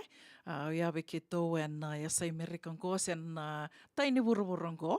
Waka bula tuku ani wiki mdona seama tuku ngori mai na nonda vanua ka waka mbimbi. Wiki mdona seama tuku mai na iatu Palau, na Palau Islands, danangai rongo tiko ni ndona i Talanoa sen sombeka na i Talanoa en bula ngodi kanda tiko mai kina toranga weka te vita en dona ngona leka ngango ka usarit ke munimo ni seama tuku mai kina. Ve mamani ono en na rongo tiko ani na nonde wasininga ona ni kartondo ve Venga rawi tali tunga kena na New Methodist USA. O ea mena be mamani ono kena Vito na Kaloko. Wakarongo da tiko na i tukutuku ni ana noa. Ke wakatala kena mataka ni kua. Au wakasama takasara na nongo ngone leo. Gai dona ngona ki ronge le sanga me ki ro wakaanga taka na nona $1 million dona nona account sa tukuni me vango ni indua sa wakaanga taka tiko na nona social security number. Ana vida na mbaki sa oti. Ia, onge rongo tiko ni kua. Sange tora rau tikina ni senga ni lewu era lako duru matali tika na lenga ya gona kena do mbuta ko di tiko na nonra kila na identity theft ya dona ka lewu wakambibi bekenda na samai tubango ba ibalangi ya o senga sara ni waka samataka ni wakile tali tunga bir na ngone na ngona lako duru makina na nungu ngone lewa tukuni mai ni ndue wakanga taka tiko na nona social security number waka me enrendre tuna ni ro dingoma sena ni ro wakambauta mandangange vingona kede ki rongendo le sasanga kina me ndola dona nona account sen dona ka me le dhaka me wakanga takina nona social security number sandu tukuni mai na nomu bad credit sandu tukuni tuku mai vai you have bad credit you kira sange vango sai li bad credit tu wada ni ya na ngona sege bakitin kawalu kina kira sange li tiku baka sangame kira baka ngataka na nona social security number se me $1 na nona account ni tu kone tueni go $1 nona account e vida na ka kira wala ki vakasanga tiko ia ngai orongo da tiko ngona ni kua baka madala taka tiko na professor and UC Berkeley ni ya ndona lenga sa kuni tiko ngoni toso daki sa tiko na wili na kenre wili o irana ngone ka sa wakanga taki tiko na nonra social security number wakatoka tiko na identity theft ngai mbaki tini kawalu ngai lisa sanga taki na ka membaletira sa ndo tukuni mai endua sa wakanga taka tiko na nomo social security number se o iko dhala iko sianga ni nomo number go endua tali sa wakanga taka tiko na yadhango sa vatiko ya ka urongo da ni wakamadhala taka tiko na professor go na mataka ni kua ni vai ni rangone baka senga ninda baka sama taka tu ni rao ni mbuta ko na nonra social security number se na nonra na identity baka matala taka tiko ko na ken ni so laki baka yanga taka sarango ya lebu sarna kai laki dolaba kina baka yanga taka kina na nonra social security number na ngone ko ya sangai vital no taki tiko na vingo ni sala so rao ni muri menda baka muri o kenda na tumbu se mesana baka lauta ki saranga me rawa ni ratango makitiko kina o ira na ngone ko ira na ngone ra sudu ke se ngai ra sudu mai sa te ku sa sulian non social security number me la ki da basar na ngone ra mbaki tina kawalu kina vital nota kitiko ya na ken na da baso te roni na daka me na tango makitiko kina na non social security number se na non identity nimberni ra ngai laki wakanga taku ira bala teni tukuni so nangon o bunga nangona o kenda ni tumbu da na senga sartunga nikila nindua sa wakanga takatiko na nonra na kendra i tuku sena identity sena social security number me da ngone range baktin kawalu kina na ngone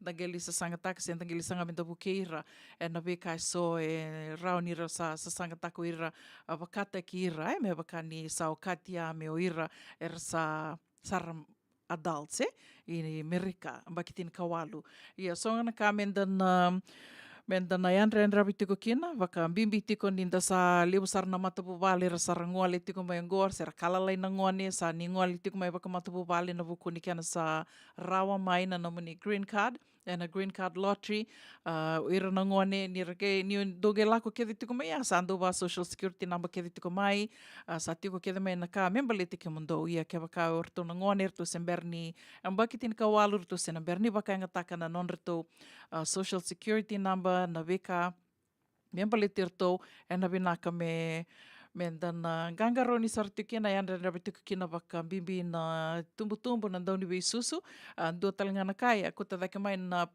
professor go ni donongo ni sale rau kina na kena buto ko dio na nonra baka Facebook account na social media o ira na ngone ke baka sember ni mbaki tin kawalu rau sara ni rasasanga o ira na dombu tako rasa gasi tu na bika baka rakilatu ro ni kapa merna buta ko kina na non tuku ira na luvenda kara semberni ambaki tini kawalu ya ke bakai tiko na non Facebook account baka samataka na TikTok, na Instagram, kona wata bau ia, sara liwana ngone ratiuku kinai, sara waka account tu kinia, ko ngone ai rau sarna kia na buta kodi na nonra na rawai tuki no ira na luwenda, ka wakainda senga ninda na ngangaro ni tika ni tumbu, ai na dua na renre le werna laki sotakaya. Ke rau waka vitinani, se watu ka ki ro se waka sanga atu ngango me tau dhoko ki ro se anga tumadani kila se o dhe waka anga takatali tiku na nona social security number. So ngana kawi a menta na ngangaro ni tikina da yanran rabi tikina waka bimbi na ngona oso sawango sigini sudu waka tawasi ngona ni voli ngona ni lasa liwana ka enda waka itabita ki kanda tukina unu taka ninda na ngangaro ni tiko waka nuni vinaka tiko ya ni saving ana vano ni sema tiko me kina na kawini kua sa hotongo i tolu na miniti me 5 na kaloko 7 na 5 na tini na miniti kero na mai weital no tiko ya ni kena dona we kanda kara tu sa tiko ngoa mai palau turanga ni tavuki kero sa weital no tiko sange kila tiko ni turanga ni tavuki wasu tiko i susui bono balabu ka kero na mai weital no tiko ya ni o tunu bandu matanga me ni tala no mai palau na buku ni wawarau ni singini sudu wakarai takatali tunga mokua ni rutu sabi toka ni toukei karsa laki tiko mai palau. Te vita lendua, e anenge nana maki tiko mai ni 7 na 5 e na tini na miniti. Na ngona mantanga ngona bewa kambula tukina ve kemdo na sema tiko mai e na kawini kua na vewa noe so ni sema tiko mai kina waka nuni vinaka tiko yani waka mbimbi tiko ve sista Serra Lata mbula vinaka waka nuni vinaka tiko yani ve kemdo na city lewe San Francisco waka talanga kina ve mareda la langa vesi ke kemdo ke na sema tiko ngore mai Australia mbula vinaka marama tau i rena tema Sherry Vandinga waka nuni vinaka tiko yani waka talanga kina ve cheli nua mai Wambuta sema tiko mai Samoa, e nai kawini kua, senga tala ni ngula dhavi tiki no Niko, salan duan nimbula vinaka nei tala, sarusa toka ilangi, waka nuni vinaka tiko ani, na kiomani waka kavi, e nai kawini kua, se venga na vano ni sema tiko mai kina, ve kiomundo mai nandawa, mbula vinaka mele, waka nuni vinaka na vuku ni vavavi, waka idhuri tiko e nai kawini kua, and the radio mbula ndu vata San Francisco sa 5 donu na kaloko. Ni mbula vinaka. Time for the remix. Pull up this song, no, eh?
Awai wai nin rauni uluna Ena bongi le marama Aware ki nasara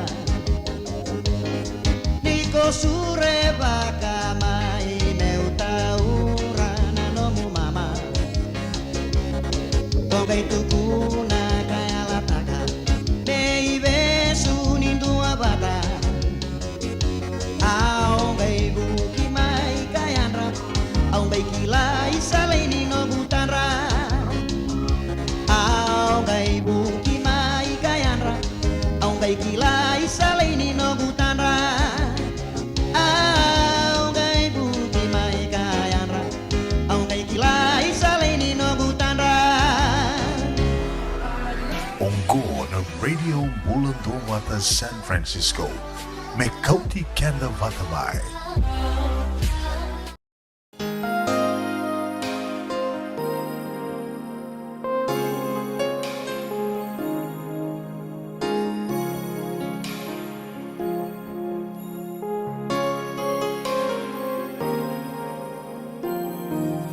Quando bunire que venham, kubuni marau, niko yali venham, nogu senikau, andu bakila tunga, lena da kedenga, ole sumai venham. Nogu bakamau Hindau mani nogu senika Hula dambe ni akabi Kondau serani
Nanonda viti ke ngasini buli paulangereko rongodi ena lima na kaloko ena kabini lotule ve kemudo e Amerika tini karona kaloko ena singa lebu ni baka romo ve kemudo mai vini ena radio mbula tua bata San Francisco me kauti kenda batama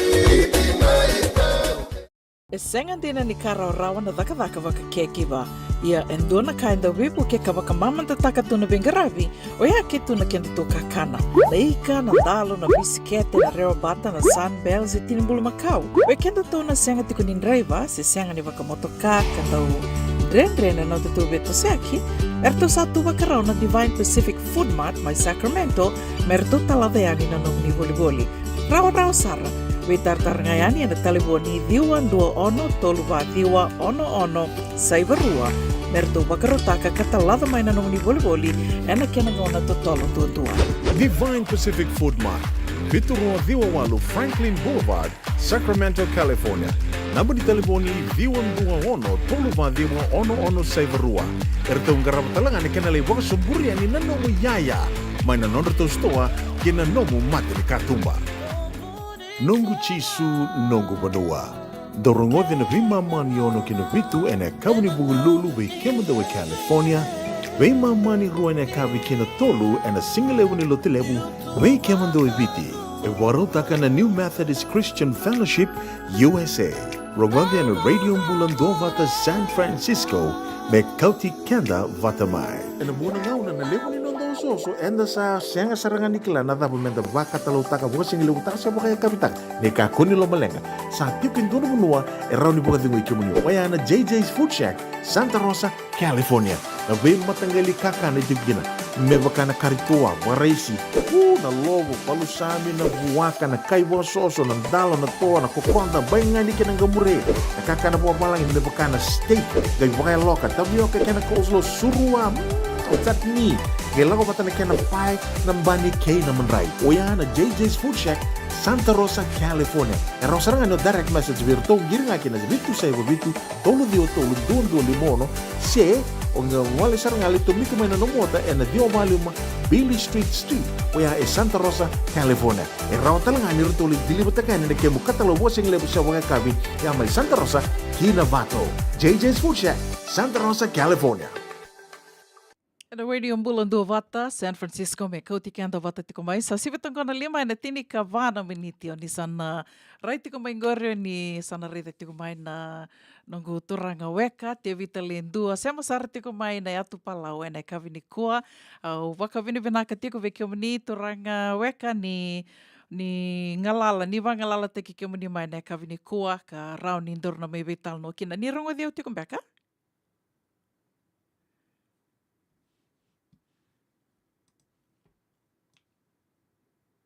Nimbulu vinaka.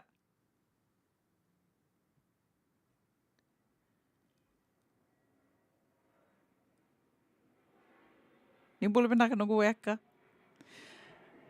Ya anda sarabi kiro sabi right tu ngango kilanyo ni sana sarabi ko tali to kamingor ya sember tu ngani kira anda rongo di ko rawa o kilai senga talanga ni rongo di kanda tiko ya senga na lenga do manda na sere kiro se basa nga tale manda baka nuni bena katigani sivenga na bono ni sema tiko mekina sema tiko nga mai dona gona leka ngonda sana vital no tiko kina vata ke te vital lendua ka sema sara tiko mai na yato palau na kavini kua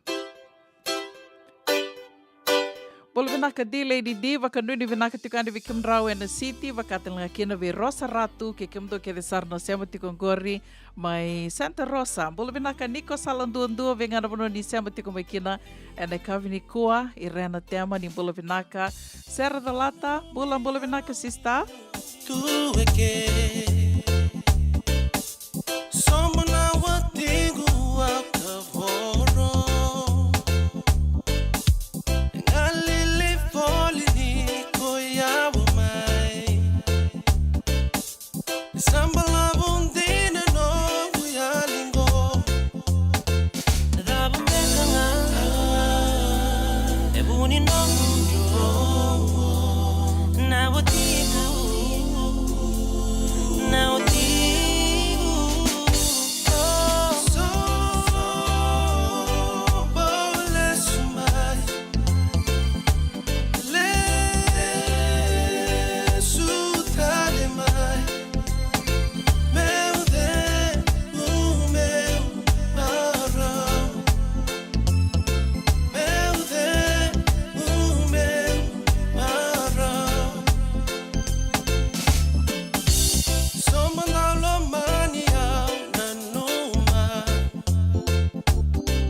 Ia sandina sara mai verto na Paradise Roots o ia, na itala no arto mai waka mama sutiko, mo ni lesu tale mai. Ia, sa lesu tale mai ngo na nongu wekar to lesu tiko mai serto tiko mai palau e na ngona sarangango, kani marau ni santangai mai vese matirawa, o marau tiko matanga, o waka bina ka tiko ni ngalala e na singa levu ni kua, sa singa, wekem to sa singa lotu levu tu mai sanangori, Ngalo tu lebu. Nimbula vinaka nugueka, vinaka wakalevu na wangalala te kikio mani mai o ke rea ke rau ni ni wakambula mandanga vira na sema tiko mai na kawini koa ke rau talangani ni wakamadala te kikio mani. Benar, sa bula ka una ni sa bula ka talangan to pakamuria tu na radio bulan dua bata. Nadang ko nga te vitalen dua may tabuki kandabu au sa bola kaum bula tunga na pertuan nunggu turang na itamay viwan bautelio. Au basu sara ki susui kono balau mana tulau. Totoka. Au bakawat sara na vian totoka o fulang ana koro moene daki. Totoka. Vinaka, sa ni leiam pakivida, ni ngoli tumbak gori do tiko mai palau ina buku ni daka se lako vangande. Binaka na maramanga utim ko ang wala man na ronondo luro sa kandua na buku ni garabita pakadaka. Daka chupa na kunong palau. Awang kay muri may na bulo November ni ang pagkibatak sungaya. May bit ko ni tunga na buku ni sinipuno raw ni garabing ko palau. Iyo. Sinipuno raw. Sama ni kay imbiu taka may kino may biti mo wala may bito ko nito biyo ka na buni ka na buni bingarabi na kunong ko pala. Gori na tambana ni bula na nasi se Chugar tamban lawa. Sandina. Ini ka ni senga so tini panua raw ni ni waka madala taka na daba na buna o ni tukuna kina ni senga ni panua raw. Ni baka may biti na bato tukun ito na baka banuay. Nindang wala may ke tanda kay may redensin ni ke na daba na baka banuan din. Irke na lawa mulmulu mucho ko na lawa sinabi kukuha ta kin nakabaka banua. Sandina. Waka tu se roninda kaya ni tu se mbera tiko waka levo. Iyo. Mangabot. Nandiyan na sa mga taga-tsuko na ilabo ni Amerika yun na nonra ibagaraw ni Bengkaran. Sempers. Sandina. Au ndaru vetal no tinga na kavini kua na nomni sawa kandita kamai ni sana raw ni ndaru may vetal no. Au mani bakarida sarati ko na bono Google sar palau Sangke via baka matata katalangani vika menina siama tiku mai engali talitu nga baka Amerika. Robaka nga taka na ilawo ni Amerika. Gay may kilata litu nga na kavini kua ni wira may palau. Rendra lako nga may Amerika senga ni rangandra na visa vati ko ando beka na karo ni uni baka madala may kina na dava na itala notu may palau na kavini kua no gueka.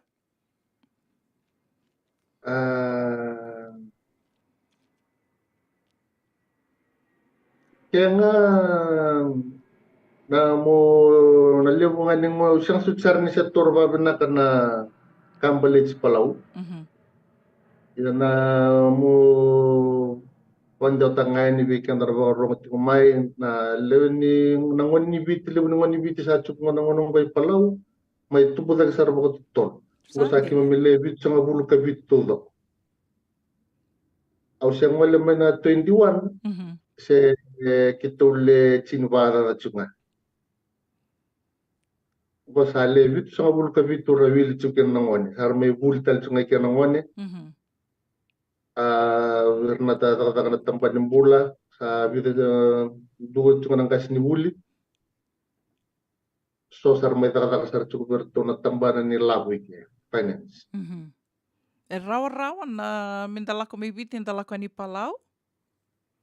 Siyang niraroto ka na ngon sala na ngon na ko sangai vinang ko sangai tandola o Papua New Guinea muka chukumike New Guinea baka rumbe kanan tona mana.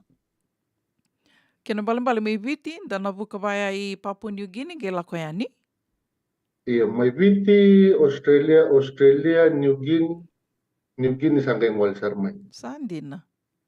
Ke baka siangan nyo muria mena ngon sala ya o sa mai viti kona Hawaii, Guam Palau. Sandina. E lasa ninda wakasamataka ni o kito wakana anu na Pasifika, da Pasifika ke tiko, ia na matali via ni wakarita tu minguri na andre mantangana kena nonda sasanga ya ni Palau, gai batali tu ana buka, bale também ni senga ni na direct flight wakani roto sem bera tali tonga bakali lai se dava mbeka no munirai. Iyo, ngole mai na ngone se chuke na matin piliu, ngole mai na ndona bosike o nabun la wailu Ima rangai kimge kere ngone ki na kera nindo na vitala no bate ke na matin to palau mento ni bola katok nga mai beach Australia I palau. Rangai kena lenga ngone ni sinindo na ka robi boliki na o seme iyo palau bate ke na matin to beach ke me huka mento na ni bi bola kachitonga. Dina. Sandin. Yo ira na ngole ni asar lako ani na buku saranga ni daka se davambek. Korto na ni saba karita tu mengor levit sang kabitu Ya dava dolo rai na vacancies rida na vacancies mai viti sarangai sasanga ni kina. Iyo, me pakai retono tambaran nimbula, retunga sa andong gay bita tal chuki bici sa rangay lako chukumen na ngon ni biti. Na nasi. O bambuta na iya. Chungo na me daka keda na chungo. Yo kela na dua talangana kaya na via vinaka toka kina ani somiti ko na lawa ni Amerika, US dollars Iyo. Entone san guri. Iyo nangono mentangangu na isaw ni yaya tungay palau mena nunggu ya tu mena rosong urukan dua, gosta rosong urukan tu. Sa taman ni biso sa tumsa. Dina. Sa viro sartungan na bakatunga may beach na mula sa chuk. Bata ni kake dike rawa kunsunga may sarandongo de. Dina gevani ndrendre na kena kauyani na kena yawa ken balambale ana sa ulevu sarva kanga mai hawa Iyo god. Kanga mai hawa indo tu gonito ya sambo sa ulevu ndo sa ulevu na sauni mbula I hawa imbale tangona ngaya levu na kai ko ngani na mainland. Yo ada manta sano ni tu ni ndo sali lai lewe bitu sanga bulu bakadada ti kongori na senga ni sudu dava ni ndo songo bata ni lewu na muni sota se sandu itu ngana daka sa senga na vengan divi me bakanda daka tu mai biti. Avena kana na leni ni to pigeon community kemba bini bina kabali buni dona maramana nondarwe kamay nabuno baturang ora sama ini mamiliu tiko sele mamalani lalabalab bunway tiko na bun bule palau pemitur ki mami buat sakat tiko na ngonibi tike mingolmay mami be bakarong buka ke ki mami ndolot na biakabi be bakarong buka ke kem sangka indo was tunga baka matintu ponua kumpuna berpasang kira topa ta kem sandung kay vingkarabitip. Yan na babaraw nga ni singsudu kima mi naluto patambang nga na kami barumbuka balatan ni cukunan dindi matalut arto na oso cukun na eklesia na loman ni na singatambu watake na singamuniti kem nanggay lento cunga na ken na baka singalebu kana batan ni singsudu ni uti na baka singalebu na singamuniti. Totoka. Wakadamada na soni vale, uba kasama takatingod na rent se rau na boli vale. Ike na boli tiku-tiku baya enrendre tok. Enrendre saranga. Weekend na foreigners ni ndangoli mai. Sinra ni ndala katungama inda boli-boli. Saya mau me bakandur bisnis mana, me bakasada katuminggur me Amerika. Iyo. Na bakandur bisnis ike me ndua na nomo partner me lu. Gerani bandur bisnis. Gerani bandur bisnis. Sandina. Watava na kakana ngueka e tuto watatunga na kakana takani tu me viti, kake de tungori. Iyo, ndalo na roro tabioka tuike, na ika nga nunga kasta, na ika na buka sabuno sarangan ika. Sobi na ika. Iyo. Sandina. Do baka tava na wasamani num do listali viti, do ngande viti. Go se nungu ngole mai ase tok ngango. Oi. Tali ngona kena ngande. E sau lewa na bondo ni wangabuka na lako viti le sumai? Panahon naman tangango ni Hawaii pa sa uli undo toka. Kombo vi tauri tongo ko na route ay Mosby. Oi. Mai buka vai ai Port Moresby, Australia, sange lako viti. Kena bali ana ve tuto batanga na isau di bondo ike i San Francisco na buka viti, sana via tuto bata toka, Iyo, sana ve tuto bata. Isa, vinaka vale nungu weka ndo tala beka na kau ni via wase mai o ni via tala no taka mai vira na sepa tiko mai veke dar neka vinikoa. Vinaka ve ba vinaka tungayani na buku ni kimamim dong bulong mo dito na ngoni ni viti sana mo itu na puno ni bingara indui na station ni binang gore na radio bulan dobat sa rolo mo tuyan ni ve tupe. Wata ke watson sa babi ni binang ni sa dira ni ulong ko and do baka nananu kina baka lebo nonda. Dina. Au kila ni sona vitala novango era ni kutato maya sona baka di ngi weekenda. Na buku ni nando vitala noto. Sa banu ni binakatian na buno binang ko palawan na buku ni bingarabi. Ni kalungat sa katsuk na baka rorong sa katsuk mai.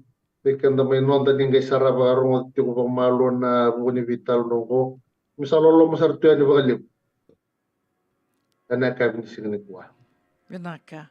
Vinaka valeu te vitalendua se masarte ko mai na atu palau na a kavini kua, wakavini vinaka tiko na non vangalala teki koe mai ke rauni mai vembulango di tu yani kena songa na itala noa me wakaninda ke latuna ngonongo singa ni sudu wakatawase ka tali itu na bula ni sandu indu na banua enda sala ki tu kina na buku ni vengaravi buku ni dhaka na vangarambula ka rauni nda mai vese mati tiko kena nda mai vembulango di tiko kena na nonda watawatango ada radio mbula do vata San Francisco me kau te kenda vata tiko mai sawatongo e ruasaga vulu ka vitu na miniti me ono na kaloko, me mamani ono, anda na ronga saratiko ni kena na nondi wasininga ona ni lotu e ana norito bengaravi be wakarau te ke talituk ngā na New Methodist USA.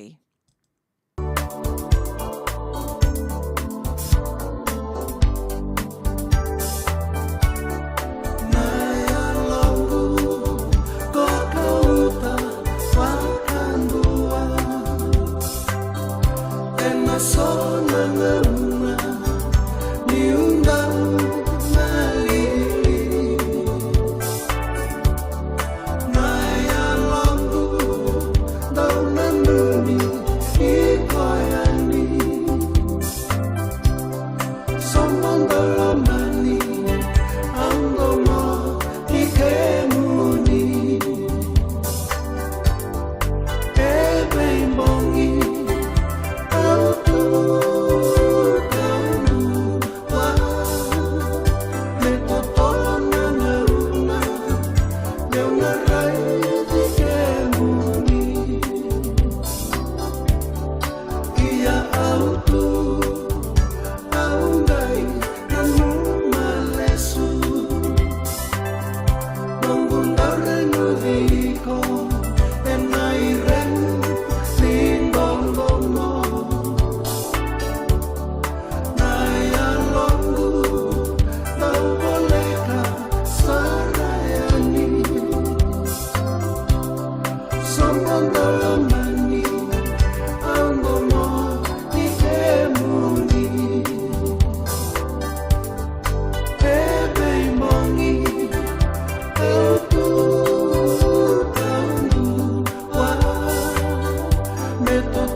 Nanonda viti, ke ngasini buli paulange reki. Rungodi ena 5 na kaloko ena kabini lotulevu, veike mundo e Amerika.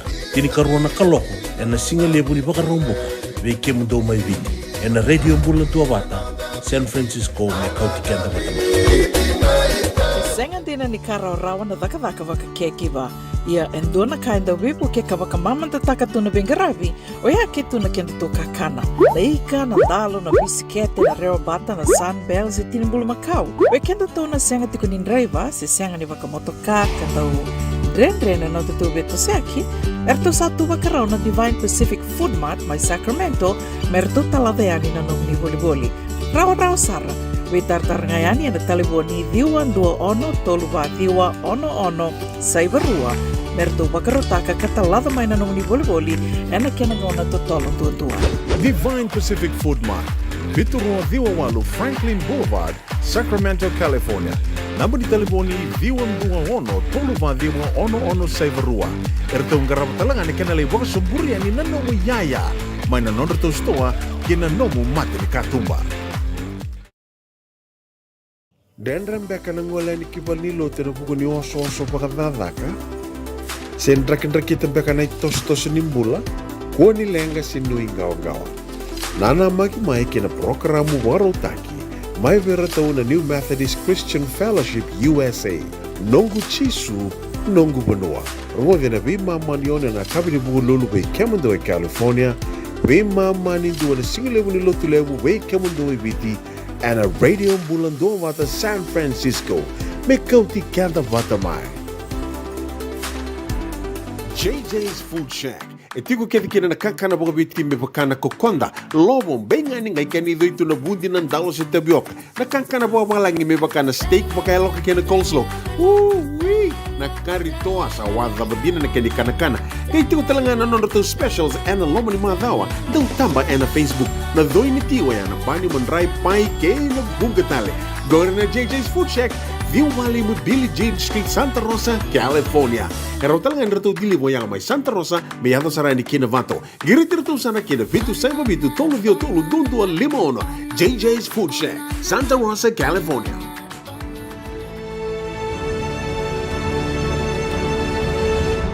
Onggo na rongo may bala ni Songo and a radio bulando vata San Francisco.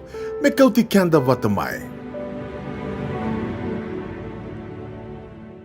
Pidanga na tukutuku ya dharati kumai na nonda i wasininga ona ni rongo mai bali songo ene kavini kua matai ni tukutuku na vesureti raramba tiko mai bereto na Fiji Indigenous Peoples Foundation sen FIPF Fiji Indigenous Peoples Foundation FIPF erto vesureti tiko kenandua na kana wakasingalebu wakatalanga kena na kena wakaiduri talitunga na vending-dingi ka merto na dingi takitiko kena orto na Leoni Committee merto na ngai koti kanda yani kena mbakiro nondolo rusanga buluka ba ya na wakaiduri sartunga na wakaro wayongo na rusanga buluka tolu ni singa teko butiko na songo en tinikaro na kaloko na singa lebu na wakaiduri tiko na ba ono seiva Murphy Avenue Sebastopol ba ono seiva Murphy Avenue, Sebastopol. Sang nindo na kai so mikina ki ringa mo ningai tuku ni takatunga yani ningai besureti tuku yani apakaleo lebu. Tuku katarapa besureti raramba talitunga mai berto na songo ni bulioti and Lelin Memorial School. Songo ni bulioti sen Losa, USA. Rto besureti tuku kina non rto Winter Ball and abakaidurtiko and abakarowai talanga angone karusanga bulkatolu ni singa wakaidurtiko and Elk Lodge Grand Ballroom ono baba ono Riverside Boulevard Sacramento tekabutiko na songo and lima na kaloka na kabi kan kautikenda sartiko yani awambolda kina tinkan duase na tinkan ruang beka na kaloko and nambongi levo dress code formal blue ken na tuku matay lalai raon yun yung gaibitar tarayani na taliboni 526 ono vitu ni bosotiao 526 vitu ono 22 tolu se 2 rua walu tolu 5 baba se va rua 5 saiba walu 2 vitu saiba rua se ni vina kata talangana tikite ni vangar tikite tiko rauni ni gebe tartarani na namba ni taliboni tolu ya biu talitungana tikin duango ke bakain rendre mo ni na numan na namba ni taliboni ninge siko bayani na nonda to bata Wata ngau ni se matiko mai kina ngore na radio bulan do wata endo tambaki tiko ani kina na I rongo mai bal ni songo. O te tinga ni tukutuku e adhara tiko mai bekianta na kavi ni kua, dua tali tinga na vesi reti ra ramba, ke na ndona sasanga me baleta tiko na teke voni vuli, Back to school, vera na ngwane mai viti, ngua vera to mai mba, vida tiko na matapu vale mai mba, dona I songo na Loloma Club, tau mai sasanga takatiko na sasanga ni kumuni lavo me rauni na laki veito ko ni tiko kina vera na ngone vuli mai mba o ia na wakaidori tiko na cover barrel, dona cover barrel e na wakarawai ne ka ono ni singa ni vula January mai na 5 na kaloko ne kavi ke na 2 na kaloko e na mataka 5 p.m. to 1 a.m. January na ka ono ni singa o ia na wakarawai ka na wakaidori tiko e na Pacifica Island Cover Bar Rua Wawa Vitu 5 Mission Boulevard. Pacifica Island Cover Bar 24475 Mission Boulevard, Hayward, tolu sangabulu $9 na iduruduru, tini $9 na rotikari na boli takitali tunga kena na rotikari ya tini $9. Tukutuku mataila lai ningai Vitartarani kerto e na Loloma Club, senga ni dona namba ni taliboni bitu kumengo ya senga na lenga ninge ngola ngayani na kina nonda to cover barrel kana wakaidhuru tiko na wakarawai ne ka ono ni singa ni vula January mai na cover bar mai Hayward e na 5 na kaloko e na kavi kina 2 na kaloko na mataka e na mbongi levu e a vidanga ni tukutuku ya dhara tiko mai mai lewana tiko ani na nonde wasi ninga ona ni rongo mai val ni songo sema ni sasanga dhawan do sasanga tiko kena na nomundo I songo ni vuli oti, se na songo ni tikina ya sana, se na koro, se na nomundo matangali, kila ni tu na veka so enda sasanga takatu. Goindo na ngoni sala roni na vebu kitu kena na radio mbulan do bata, kena nomundo sasanga, mai kadhiva ki wali tiko yani senga ni dona ka en saumi tiko kena. Ni wako tanga mai na messenger na radio mbulan do bata, se rau talangani ni wako tame biau, una buninda kua se veitalei mata kimbau.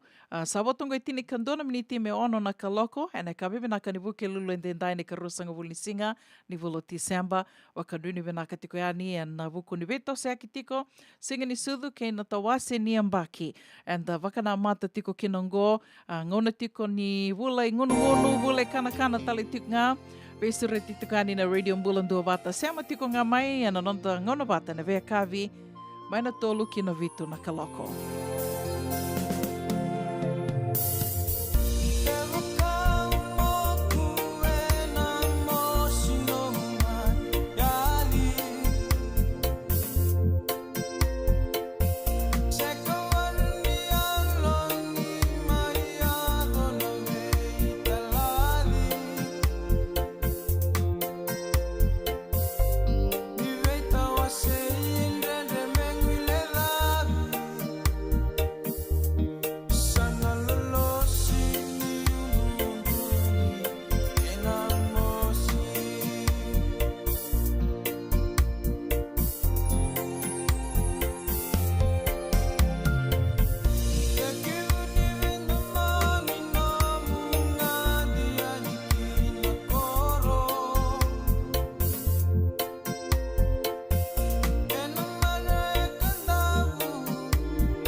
muidavuna no muy ngole ngole tau bakabuna non randote sobe re randau bakote samote le sisi samote nambalui sisi ruin rabia reudabu bakan reu ni buani kabika nindau kala tuna singa sisi ngori ke muida mudina samode le sisi samode samode le sisi samode que muida buna no muy ole ole tau bakabuna non randote sobe re randau bakote samode le sisi samode.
Ana radio mbulan dua wata totoka nei tavi sero e ama ve saki o sambuli doko mai ve wakamaro takitukani weekenda na kavi venaka ni vuke lulu and dendai karusang vuli singa ni vulo Disemba wakadawa tiko na waka rau ke na singa ni sudu ke na wakatawase no itaka ni sa toso venaka tiko ko nga anda turi kenda nga wakamalua ka kusuti na loma oda o ke la ni weekenda tona marama então rendre tokai bulata ni tondo venakata me tau doko na vikai so e tau waka rau kina ni berni tonga ado vai ni na singa ni sudu se berni rangai ado mai na matapu vale se wirna vi tokani se wirna na weka koea o sa io matanga wakateki au sa sangati ko matanga mi waka na numi o tiko mi o tori o matanga wa malua ngona in dondonu menda wakila kina na nona wakadhiangu se ni dondonu menda loma o da kina i o ke latalanga ni levo na songo e levo e rando wakai ado songo tiko e na ngona wangona singa ni sudu ke na wakatawase na vulangona vula Disemba waka mindau levo talanga e ra wakai ado songo kina o eu senga ni ndo tura rau tiko se dava saramande randingi ta kina na Disemba mera andau ngai wakai ado songo kina bale tambaka ni gona ngauna e rasireki kina na vuli, se ndangai rau mbeka me so me radhingu mai na dhaka ratura mai na nonra ngande, se rau ni ndangai sota kina wakamata bubali. Ndo talanga o ia mada sauti ke to vital no tikundo na nongo toka ninge tukuno koe. Ortongo mai vale ndo tale na wakami ndo tale na weka, so tale na wekanra towe era na dua sartunga na wakamau na waka dua sartunga na singa ni sudu koia ia vatungo nea da tamata watanga da ndi mona se da ndi korni vuli ndo na i voso ia levo na vei tose aki ra tukuna tikuna kenandau ni weekend to manda na vanua livungo California na ngona vinaka ni vei tose aki na vida na wakambimbi tika na madhango ke na madhao mai ongo ke waka menda lako ani menda li voli se nda via sasanga tiko na dona vanua wakambimbi ke waka e tau nreiva tiko mona sa sanga takayake wakai ko senga ni ubian dambi tiko na traffic o so ni sala dhaka taki ko me sembera na tinikandua na kalako na mataka me sauti na no movidi diaki se waraka me sauti sarna vitu en mbongi ngai vila ko aki ani na nomu lako na stoa se dhavanga via vi vidia ki taka baleta ni na mai na tinikandua na kalako na mataka ki na vitu na kalako na kavira tukuna kina ni it's the worst time to drive, worst time to travel. Mai na tinikandu e na mataka ki na vitu na kaloko e na kabi. Ana loma ni runa madhango, ngai vai ani tautali tuvango na uda, senda wakila tiko na nraki susua. Tuko ni tiko bekenda tau i sanango, e na mbata tiko, to wakila tiko mai na pida na singango na uda, leu ni uda. Ni mataka talinga ato na via wakila na uda, i o tia ni a sanangai tona wakila tia ni na mbata. Singa ni sudu, era tuko na tiko na ndau ni nraki, ni tona wakila tiko na mbata e na singa ni sudu ngo. Ia, e na tiko ngai na vi tose aki se na nrebo apu ki tiko, mai na tinikandu na kaloka na mataka ki na vitu na kaloka na kabi, ana ngono vinaka ni vitu seki, senga, ni waso tiao. Senga ni ngono vinaka mo na nreba kina, se mo na vididi aki kino ya, mai na tinikandu na mataka ki na vitu na kaloka na kabi.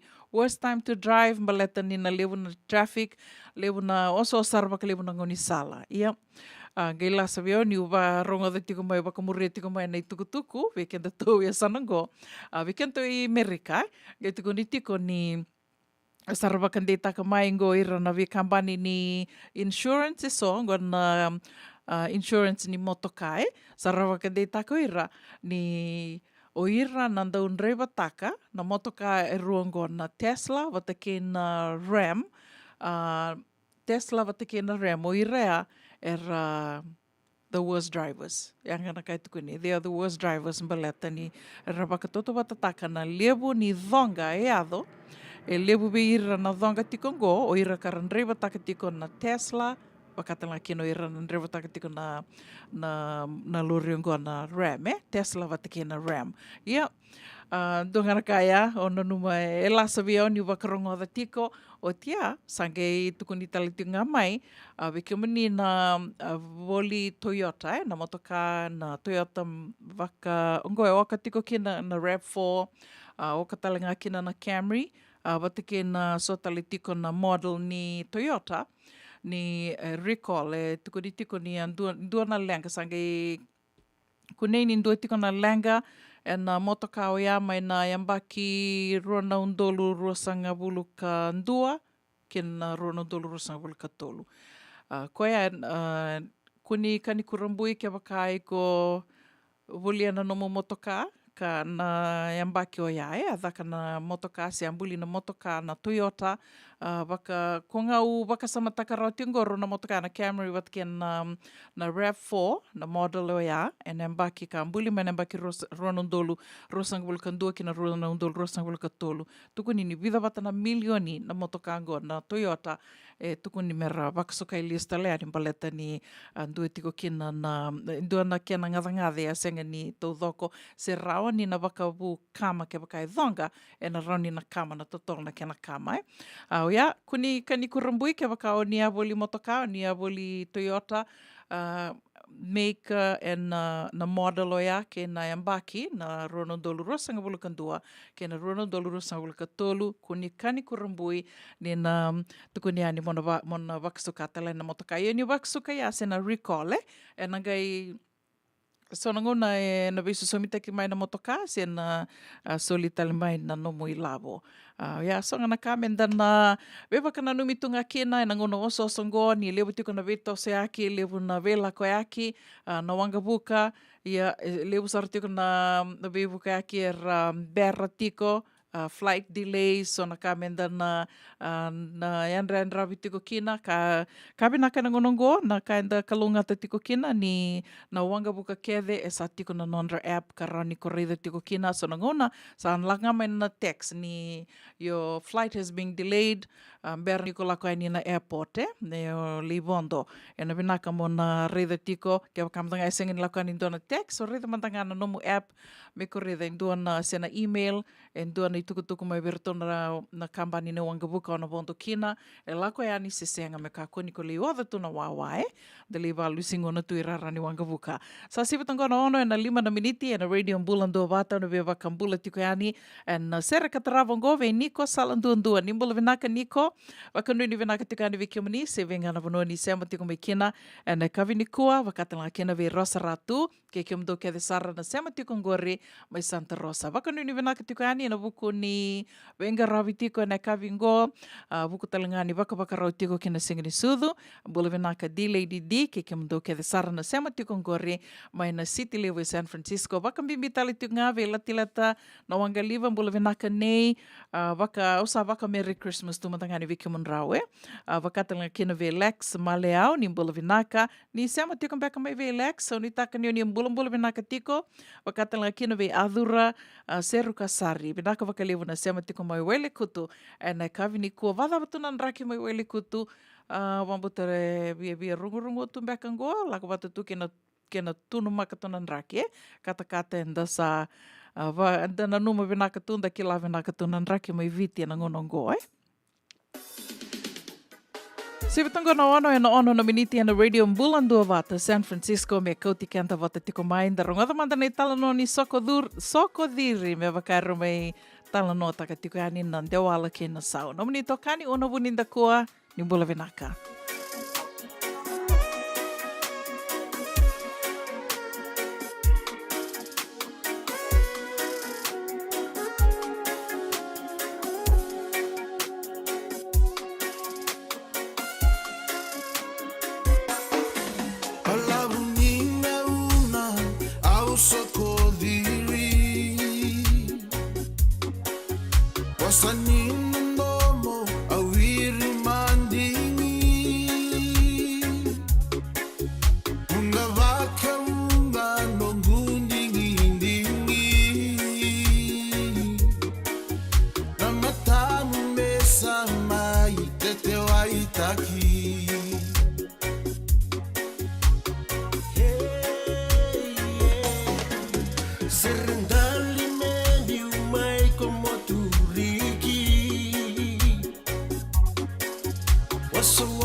Sandau mulo-mulo raki au tunga Au saruinda mosita Senetangi madia mboroya Au saruinda mosita Semitangi maudhia ngoroya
Dendrambeka nangolani kivalilo tena pukuni oso pakadadaka.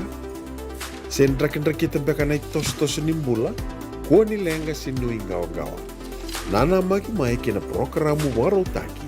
mai vera tau na New Methodist Christian Fellowship USA. Nongu chisu, nongu banua. Rongo vina vi mamanione na kabini bugu lulu bei kemundo e California. Vi mamani dua na singilevu ni lotu levu bei kemundo e viti. And a radio bulando vata San Francisco. Me kauti kanta vata mai. Doyan Robina kana maraman ita. Do samba di ba kusa-kusa iwe. Yandra na ita. Kita sili katalau mande na Orange Lounge. Maleka. Kuarsan ba di kata-kata pinagasartunga toboy siyang pambakaw. Ngay way dala tu kinambat. Koe serengan kori. Sono ngono santa pinakat serengan na kenta kakana.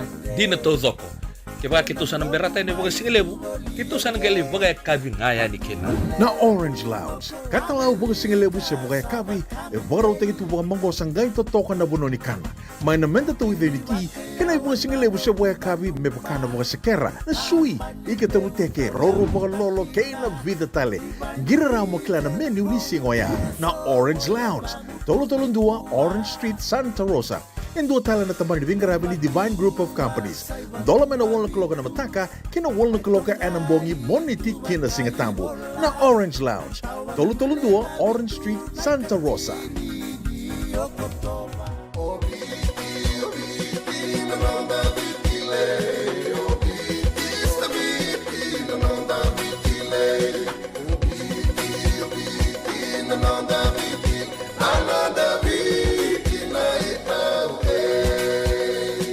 Nonda biti ke ngasini buli paulange reki rongodi ena 5 na kaloko ena kabini lotu lebu ve kemundo e Amerika tini karona kaloko ena singa lebu ni baka romboka ve kemundo mai viti ena radio mbula tua bata San Francisco me kauti kenda bata Lepo ni nondo soso, enda sa senga sarangan nikla na dapat menda baka talau taka buka singi lebu taka siya baka kapitak. Neka kuni lo malenga.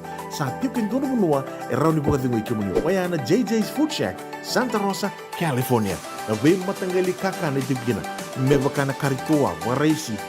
Na logo, palusami na buwaka, na kaiwa soso, na dalo, na toa, na kukonta, baingan ikin ang gamure. Na kaka na buwa palangin, me baka na steak, gay baka loka, tabioka kena coleslaw, surua, chutney.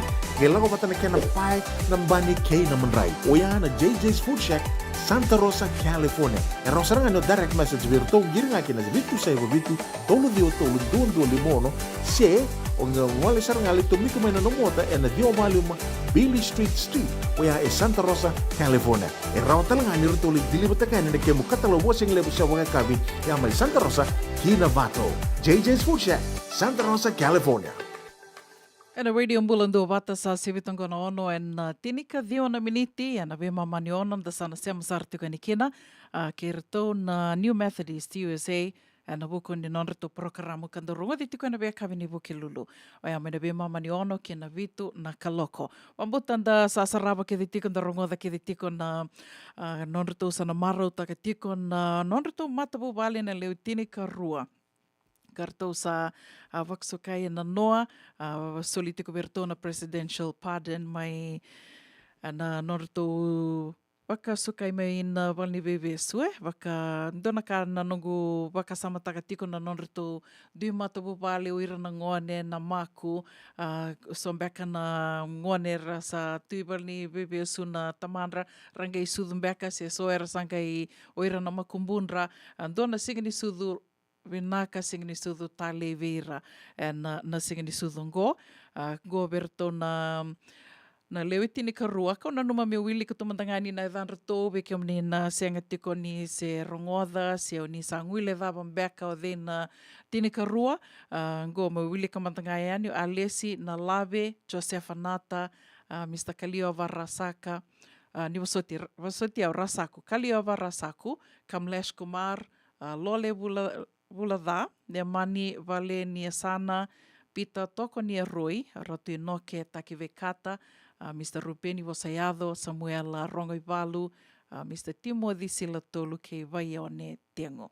Rawan inda rita ya alo takatuna marau na signi sudu ke na tawasini ambaki ngonde sana vina numitiko na masu ke na so talembeka era sitiko ngana wekandra na vipal ni vebe suiso mai na nonda vanua. Wakanui ni venaka tiko ani en kavini kua se vengan vanua ni se amatiko mai kina ndui ndui tiko na nonda ve vanua e so ni venga ravi ia sa wakanui ni tiko ani na Radio Bulandu Vata ni marauta ki tiko na waka waka rau ke na singa ni sudu ke na tawase ni ambake. From Fiji to the world.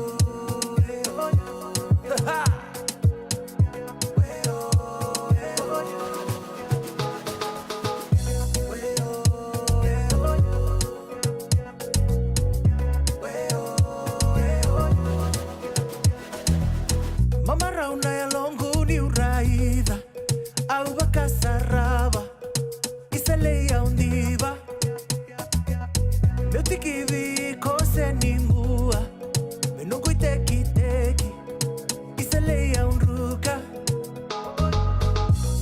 sirobi ya umanda isale se nimbua meu bakai uku taki bakandua serrauni matamu bakarara mataki au isale nongu seni kau nongu seni mbua au biatikiba nongu yukuku oia wandina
Te toka nei tawi sero ea mai ve ana sandavui ana radio mbulandu vata sa mai ve mamando no kino gono ono. Au sana mai dava tali tunga kenda sana sema sareani ken non te wasininga ona ka dando nana makikina na ve kavini vuke lulu e ana non to venga ravitiko na New Methodist USA. Da sana sema saratuka ni kinongo ia sana mai tatau tiko no muni toka ningo uno wuni da koa venaka wakalevu na sema tiko mai na kavini koa na do veto ko ni tiko mai kena non de wasiningo na vata na radio mbulando vata San Francisco me kau te kanta vata tiko mai ke rei ngani nge wa seto kani na non da vata vata dana ngai mai verongo din domo tali tiko e na kavini mataka ni taka ni na tose venaka tiko na vengaravi maroi tiko na mbula me adavana ngauna dana ngai verongo din domo tali tiko kina ni te wakadengo tako manda. Same thing until that day comes. So maybe some people can save a few dollars or can save a few hundreds or can save, they're saving that they've worked so hard for the year and be wise in their usage. Because you will need to make sure that whatever you're saving, Fellowship USA and a radio it's enjoyed by the Mbulandu people San you love. Francisco Goes back to your value. If you value your family, make sure your family, they enjoy the value of your saving for the year or what you have gone out to invest in for this December celebration. Your family has to be the taker of that because you value them and you love them. And not only then, it includes you as part of that equation. And don't allow whatever that you have saved, all those funds, all those money, everything that you have sacrificed to save up for the year and for other people just to come and enjoy it and go and move on with their lives, and they already have establishment and things of their lives, but only the spur of the moment, only for that moment, only for that day, only for this season, that they will become part of your life, and then they take away everything and anything that you have saved, and then you're left with nothing. If you spend your saving on the valuable things or people with value around you or people who close to you, then you can always say in your heart that it's well spent, because I feel that way. If I spend thousands on my children or my grandchildren by paying for their airfares to travel with me, if I spend thousands for them to travel with me or to go for a cruise or I take my family with me. I never look at the value. I don't look at the value of money that I use. I look at the value of my children, and I look at the value of my grandchildren. They're so valuable, and they mean a lot to my life. They are my life. So when I'm spending that money, I don't question it. I don't think twice about it, because I know I'm spending it on the people that means a lot to me. They are my life. They are my family. And I feel that way. And I would like to bring that thought to you. Whatever that you're spending, you will only spend it on the people that are valuable to you, people that brings value to your life, and that goes for your family. And if you don't have any value for your family, then you're spending it the way you want to spend it. If you emphasize more value to your friends or more value to everybody else around apart from your family, then it automatically shows on your bonding with your family, like your family is not valuable to you. So maybe this is a moment, or this is a time, or 2023 becomes the year for you to relook, review, and reprioritize your life, because whatever that you value here, that's where your money goes. So your budget for 2023 December really depends on your value. If you value your party and you value your outgoing lifestyle, whatever that you value here, that's where your money is going to go. If you value your investment, value in clearing your mortgage, if you value that you're going to embark onto 2024 with other things for you to achieve, then that's where your money is going to go. So it really depends on you. It doesn't mean that anybody will come and tell you what to do, but it's you that has to make the decision from within you. So maybe other years you begin to do whatever you want to do. Maybe for this year you take a moment and listen to advices through this family table talk, or maybe counsel from elders or those who are older than you, or from the church that you belong to, or even in the social gathering that you belong to. Try and listen to some advices that can bring more maturity, and not only that, and more achievement and wisdom and values to life than the normal. I mean, gone are the days that you keep on partying until you drop dead. Gone are the days that you continuously do those silly things. When you look at your age and you consider your family, consider your children, and even your children, they're looking at parents live this kind of lifestyle that that used to be there in the never. And I believe in these days there shouldn't be any of those things that are happening. But natamat sanda doon may matua, natamat sanda doon may bakayalo, natamat sanda doon may dakawa na ito ay kili-kili kaya kena kamera redeti ko na luviandra. Merako to talaga men, meraka ko ni raweli to nga baka maruta ka to nga non rambula, baka maruta ka na non ramata bubal. And I believe this is the moment, this is the time. It has changed a lot for Fiji. Before we used to hear a lot of rowdy drunkards on the road screaming their head off, or swearing at every Tom, Dick, and Harry on the street. And now that it's really toned down. It is really, a change from what it was. If it happens, maybe not as what it used to be before, but prayerfully, that can stop, or that can, that man that is screaming his head off or swearing at somebody, he's a father to some children, and he's a husband to a beautiful woman. Or that woman who's actually doing the same thing, she's a beautiful wife to a handsome guy out there, and she's a wonderful mother to some of the children. So sometimes the season or this kind of thing sort of, bring a bad omen or a bad karma to your life that is not worth. Because when you look back at it, the damage it brings, it damages the very thing that you love. According to stats, it's increasing. Yeah. Even though we don't see the rowdy, the partying, but the result of divorce and unwanted pregnancy, HIV increase, it's on the rise at the moment. So things are happening just because of our wrong priorities.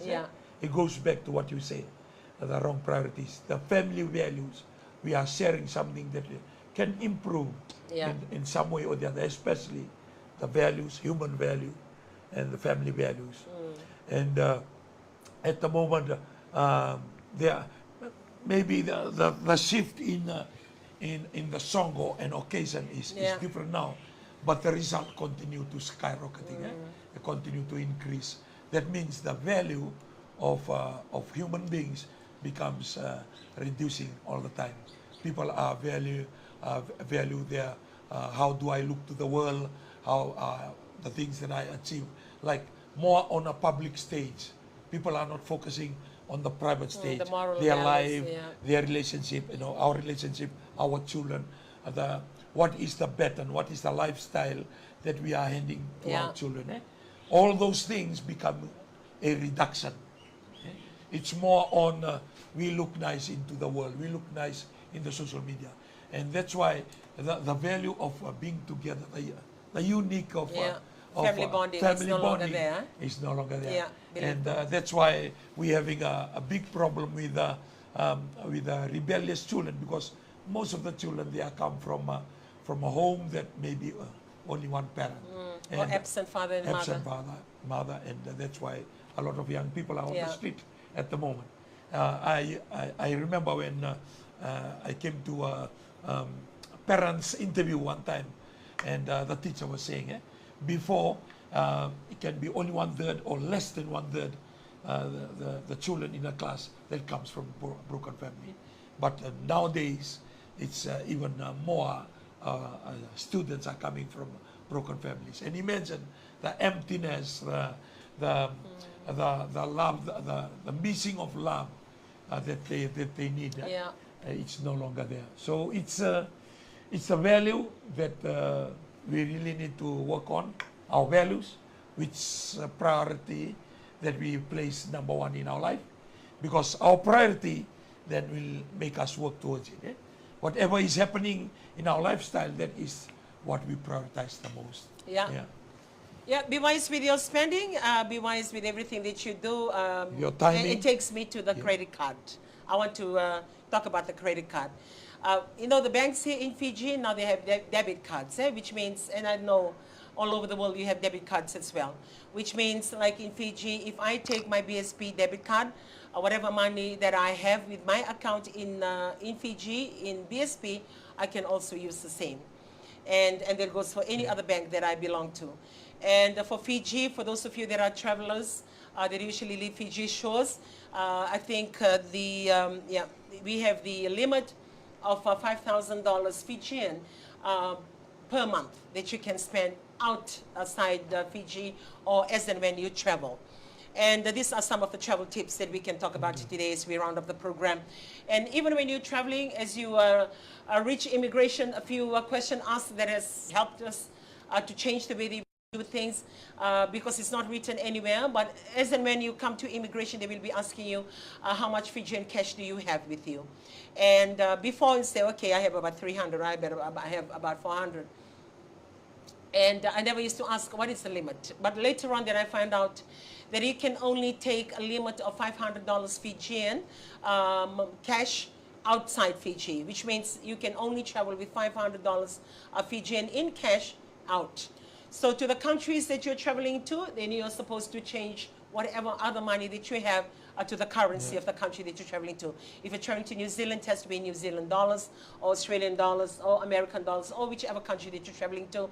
Then you can either change that money with your bank or with Western Union, MoneyGram, and any other agency that you can find here in Fiji. These are the travel.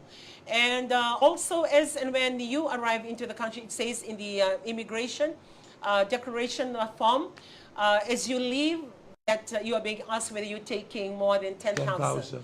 And also when you arrive into any country in the world, it will also ask you whether you have 10,000 or more of the currency that you will need to declare. And also if you need to change your money, you can change your money 10,000 less with your passport and your ticket to any agency or to the bank when you change your money, which means you can still travel with thousands, but it has to be $10,000 or less.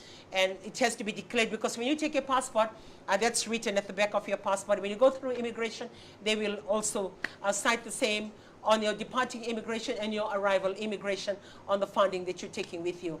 And that is for travel. I'm just rounding up a few travel tips in case you are planning to travel or you've traveled and you haven't traveled before. Those are the finances when it comes to travel, and the debit cards that you can take with you. For BSP, you can open, like your existing account, you can ask them to give you a BSP Visa debit. which means whatever You can use account the overseas. you have an access a card that you can use in Fiji, and also you can have on the same account a Visa debit. You can use it anywhere in the world, and the same goes for ANZ as well. For ANZ, also have an ANZ debit card that you can also use that anywhere in the world as you travel. And for these two banks that I usually use, you will need to advise them that you are traveling, which means either a Viber or email. Email is good because it's more authentic.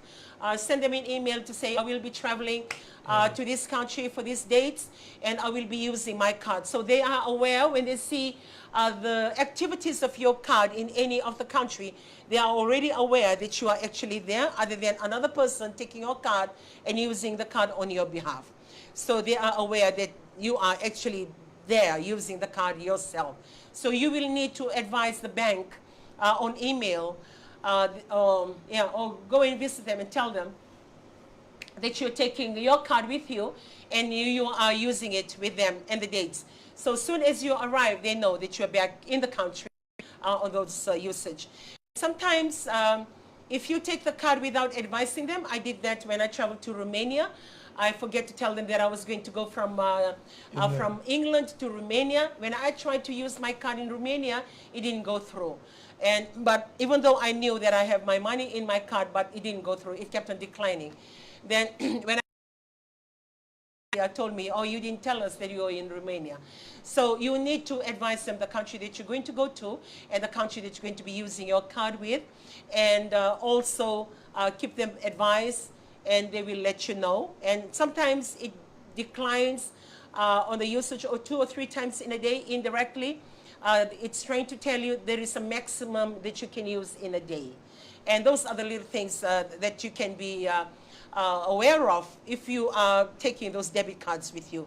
For me, I find debit cards safe, even though it incurs a charge of a commission or a percentage fees. It comes with the fees, but I'm still good with those fees. I remember in my early days of work, I used to have credit cards, and the credit card goes to different levels. The levels that you bank with, where your salary goes, and they give you credit cards to that level. I was with Westpac as well as ANZ, but I think I got my credit card with Westpac. And they give you according to the levels. And you know what credit card is, eh? Credit card is the money that you don't have. Always remember, whenever you look at the credit card, be reminded it's the money you don't have. The money you don't have. Because when you think of the money you don't have, for me, I think that way, the money I don't have to help me not to spend. Because it reminds me I don't have this money. So indirectly speaking, I cannot spend this money. It's the money I don't have. But credit card, it's very tempting and very easy to kill it. Very easy. I remember in those years, and I know my friends can vouch for this. Nearly every weekend we're catching the flights to go. We'll catch the evening flight to Melbourne or the evening flight to LA, and then we come back on a Monday or Tuesday morning. Just going to shop. Go and stay with the crew in their hotels and the shop. And that credit card, boy, it does its job. It has its gain. And because it's the money you don't have. And then you come back and you face with your payments. So you have a payment plan for credit card.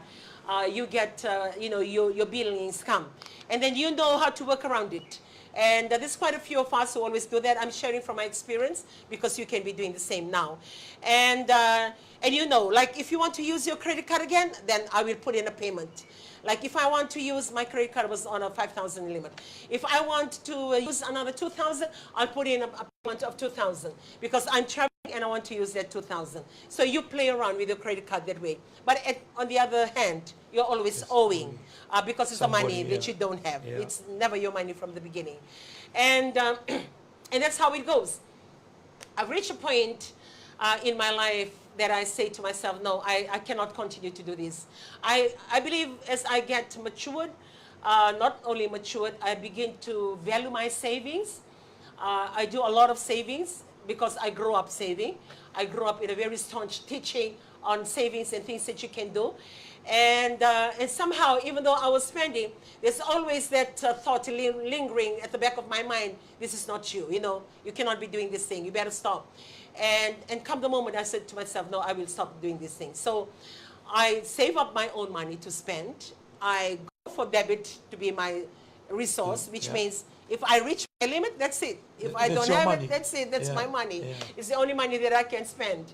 And I cut the credit card, and I stopped having the credit card. I pay off all those credit cards. And I think that was way back in 2002 or 2003. I clear all my credit cards, and I begin to live on with my debit cards and the cash that I have on me. And it has taken me from that time until now. I don't owe anybody any money. I don't go running to the money lender. I save my own money, and I'm still saving for my children and my grandchildren to take them for vacation. Things that I used to achieve before, considering having access to a good pay and credit cards. I still enjoy that life now without having all those things on me. And I believe I've heard a little bit from New Zealand as I fellowship with a few people out there, and also in Australia and America. A lot of your living is on, even though if you want to go on debit solely, you need to be on a credit card, because your credit rating is based on the usage of your credit card. And it goes for Europe as well. So they encourage credit. They encourage credit. They encourage you to get a credit card. Not a debit. And not a debit. And most places that you want to go and pay for in your debit card, they say, no, we don't take debit. We only take a credit card. And because they want you to do now. And with your credit rating, it helps. When you come again, or when you want to take a loan, or when you want to buy a house or buy a car, they check your credit rating. And that is why it's very important on the usage of your credit card that you're holding in your hand. It's so nice to flash over the counter and tap on the Wi-Fi FPOS. It's very easy to use, but we can easily get carried away. Sometimes we get the value of our credit card of $2,000. On the very first day, we go and spend the $2,000 straight out, because it's a money that we don't have. It's quite hard to control, but you need to find the control.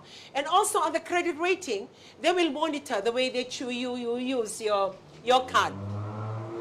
If you use your card and you pay that back back to your credit card, then it shows a very good value for your credit rating, very good rating, because you manage your credit well. And one that I begin to do before I actually take out my credit card was, as I use my credit card, I will, like some places that I cannot use my debit, and I use the credit card, I'll take the money, I will transfer the money from my debit card and put it back to my credit card. It's like I treat that credit card not like a credit card. I treat it like a debit card, which means I use money. And the money that I budget to be used for that certain things, I will continue to use. And if they don't take debit card, I will channel this money through the credit card, putting payments into that credit card and using the credit card.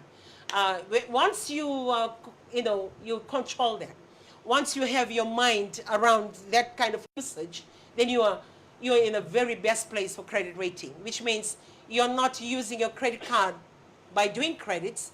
You're using your credit card for the activities that is activity that is happening within your card, but it's a good rating because you're putting money back in. And whatever that you're using out, you're putting it in. If you use it for your fuel, for $100 fuel, don't wait for the end of the month a payment statement to tell you what to pay. As long as you use $100 for your fuel, you put back the $100 fuel in there. Because you plan your life, you manage your life within the money that you're earning. So live your life within your means, within the money that you're earning. When you live within your means, no matter what the credit card you have on the side, the means that you have in here, put back that money into that credit card, even though you use the credit card for your purchase. You use the credit card for your purchase and you channel the finances back to your credit card exactly as the finances that you used out. And I would like to talk more about these finances coming next Saturday, because this is the season for it, that you just exhaust all the cards, exhaust your credit, exhaust your debit, just for the season. And sometimes it's not worth it because money you can save, and that money it's well spent, and that money it's well used, and that money also can help with your credit rating. Most of the time, these be careful with your finance transaction, because this is the time the scammers too, they will watch your account, they can hack into your account. There are a lot of people that they are crying over somebody going into their account and take away. You have to be careful for those travelers that sometimes you buy tickets online. You have to be careful that somebody can just message you knowing that you are traveling here, that you will buy your ticket, and they can use that occasion. You just have to be very careful at this time. It's actually sharing, because we had a couple that travel all the way from Europe. They joined us in Winnipeg. They purchased their tickets online, and they receive a phone call. That's exactly what he's sharing today. And they got scammed of £1,500. And they lost that money through that phone call for somebody accessing their tickets that was purchased online. But they reported it, and they were just blessed. And God was faithful that they managed to get their money back. And according to them, as they were coming into Winnipeg, that money managed to come back because they reported it to the bank, and they reported it to the agency where they purchased a few things from. And goes back to what he's sharing with us today. There are scammers out there. There are people that are always asking you questions. They look so real, but they're not real. Check the email that comes through your email box. Check the messages that come through your phone. Just be vigilant with these little things, because when you're not, it can cost you a lot. Because we are in the time of spending. This is a time of spending. So these the activities of scammers, they will rise. And I believe the police a month ago, they were warning us, those that are going out shopping, that we must check again and check your wallet. For those of you that go to the busy streets of Suva and Lautoka, be careful of your bags that are not open all the time. That there are people that they are looking for openings like this. And Family Table Talk, we want to assist you and help you. To remind you. And to remind you on your everyday life. Including you're going out shopping. Sometimes be careful that there will be a shop that will say sale, sale, sale, or whatever. But if you check the price, the promotion can be good, the advertisement can be good, but the price is still the same. And when you look at the goods, make sure the expiry dates, and if they are raw meat, be careful. You have to check time and time again. We are into a time of festive, and there can be people out there, they are looking for opportunity to grab the few extra dollars here and there. Make sure you are not in the receiving end, because you are vigilant in whatever you do. Your cars to be locked. When you leave your home, make sure your home to be locked, and make sure all the gas, the cylinders to be all off. Because there are people that they lost everything just because of the accident that they have. So this is a time to be vigilant in all your areas. And for those of us that we are believers, we know God, also this is a time to be vigilant, because the world out there is also wanting to grab you. And all the saving physically, all the money that you save along in 2023, can we just go into vapor in just a split of a second. So be careful of when you enjoy life, when you go out there to your relatives, your friends. Also, be careful of the friends that you mingle with. You must know them, you must trust them. It all depends on the value that you have.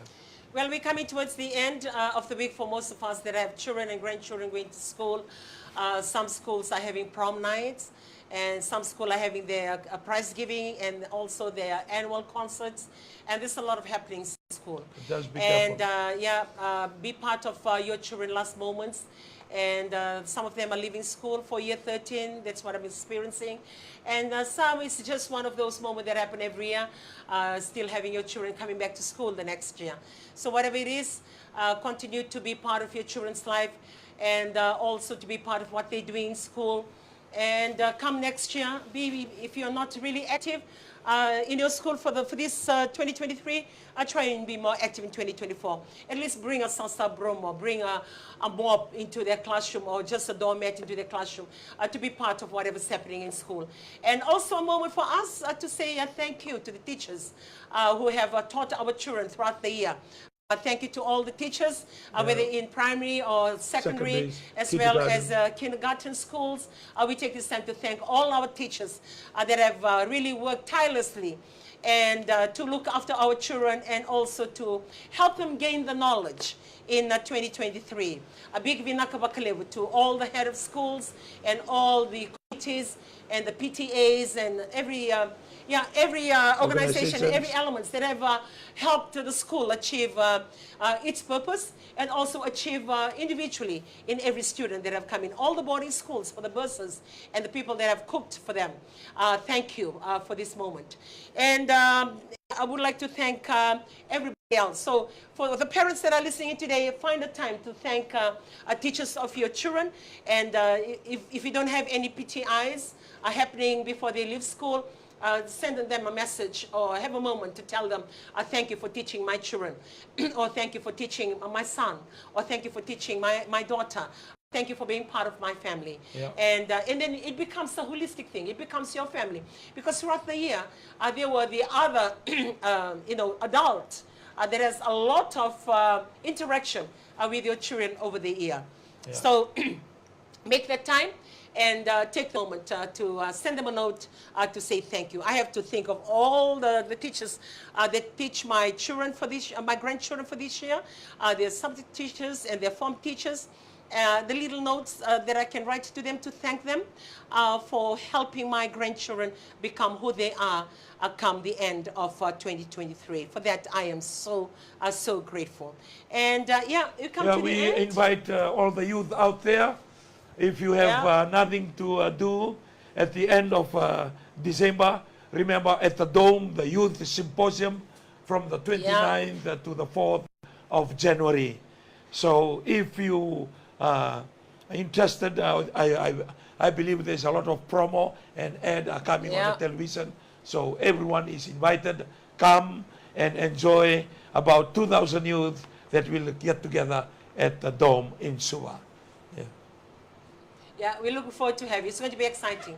Excursions, training, all things. You will love Worship it. and Sports, praising. indoor, outdoor, a lot of things happening at the same time. You will enjoy it because you will enjoy it with droves of children from all over Fiji. We even have a team coming in from Australia, so it's going to be fun. Join us. So from here in Turek in Suva, family table talk every Nongu Saturday, Chisu 7:30. Nongu Vanua. May you have a blessed Warutaka na New weekend. Methodist Christian Fellowship USA and a radio Mulatoma San Francisco. A family Kenda Vatamai.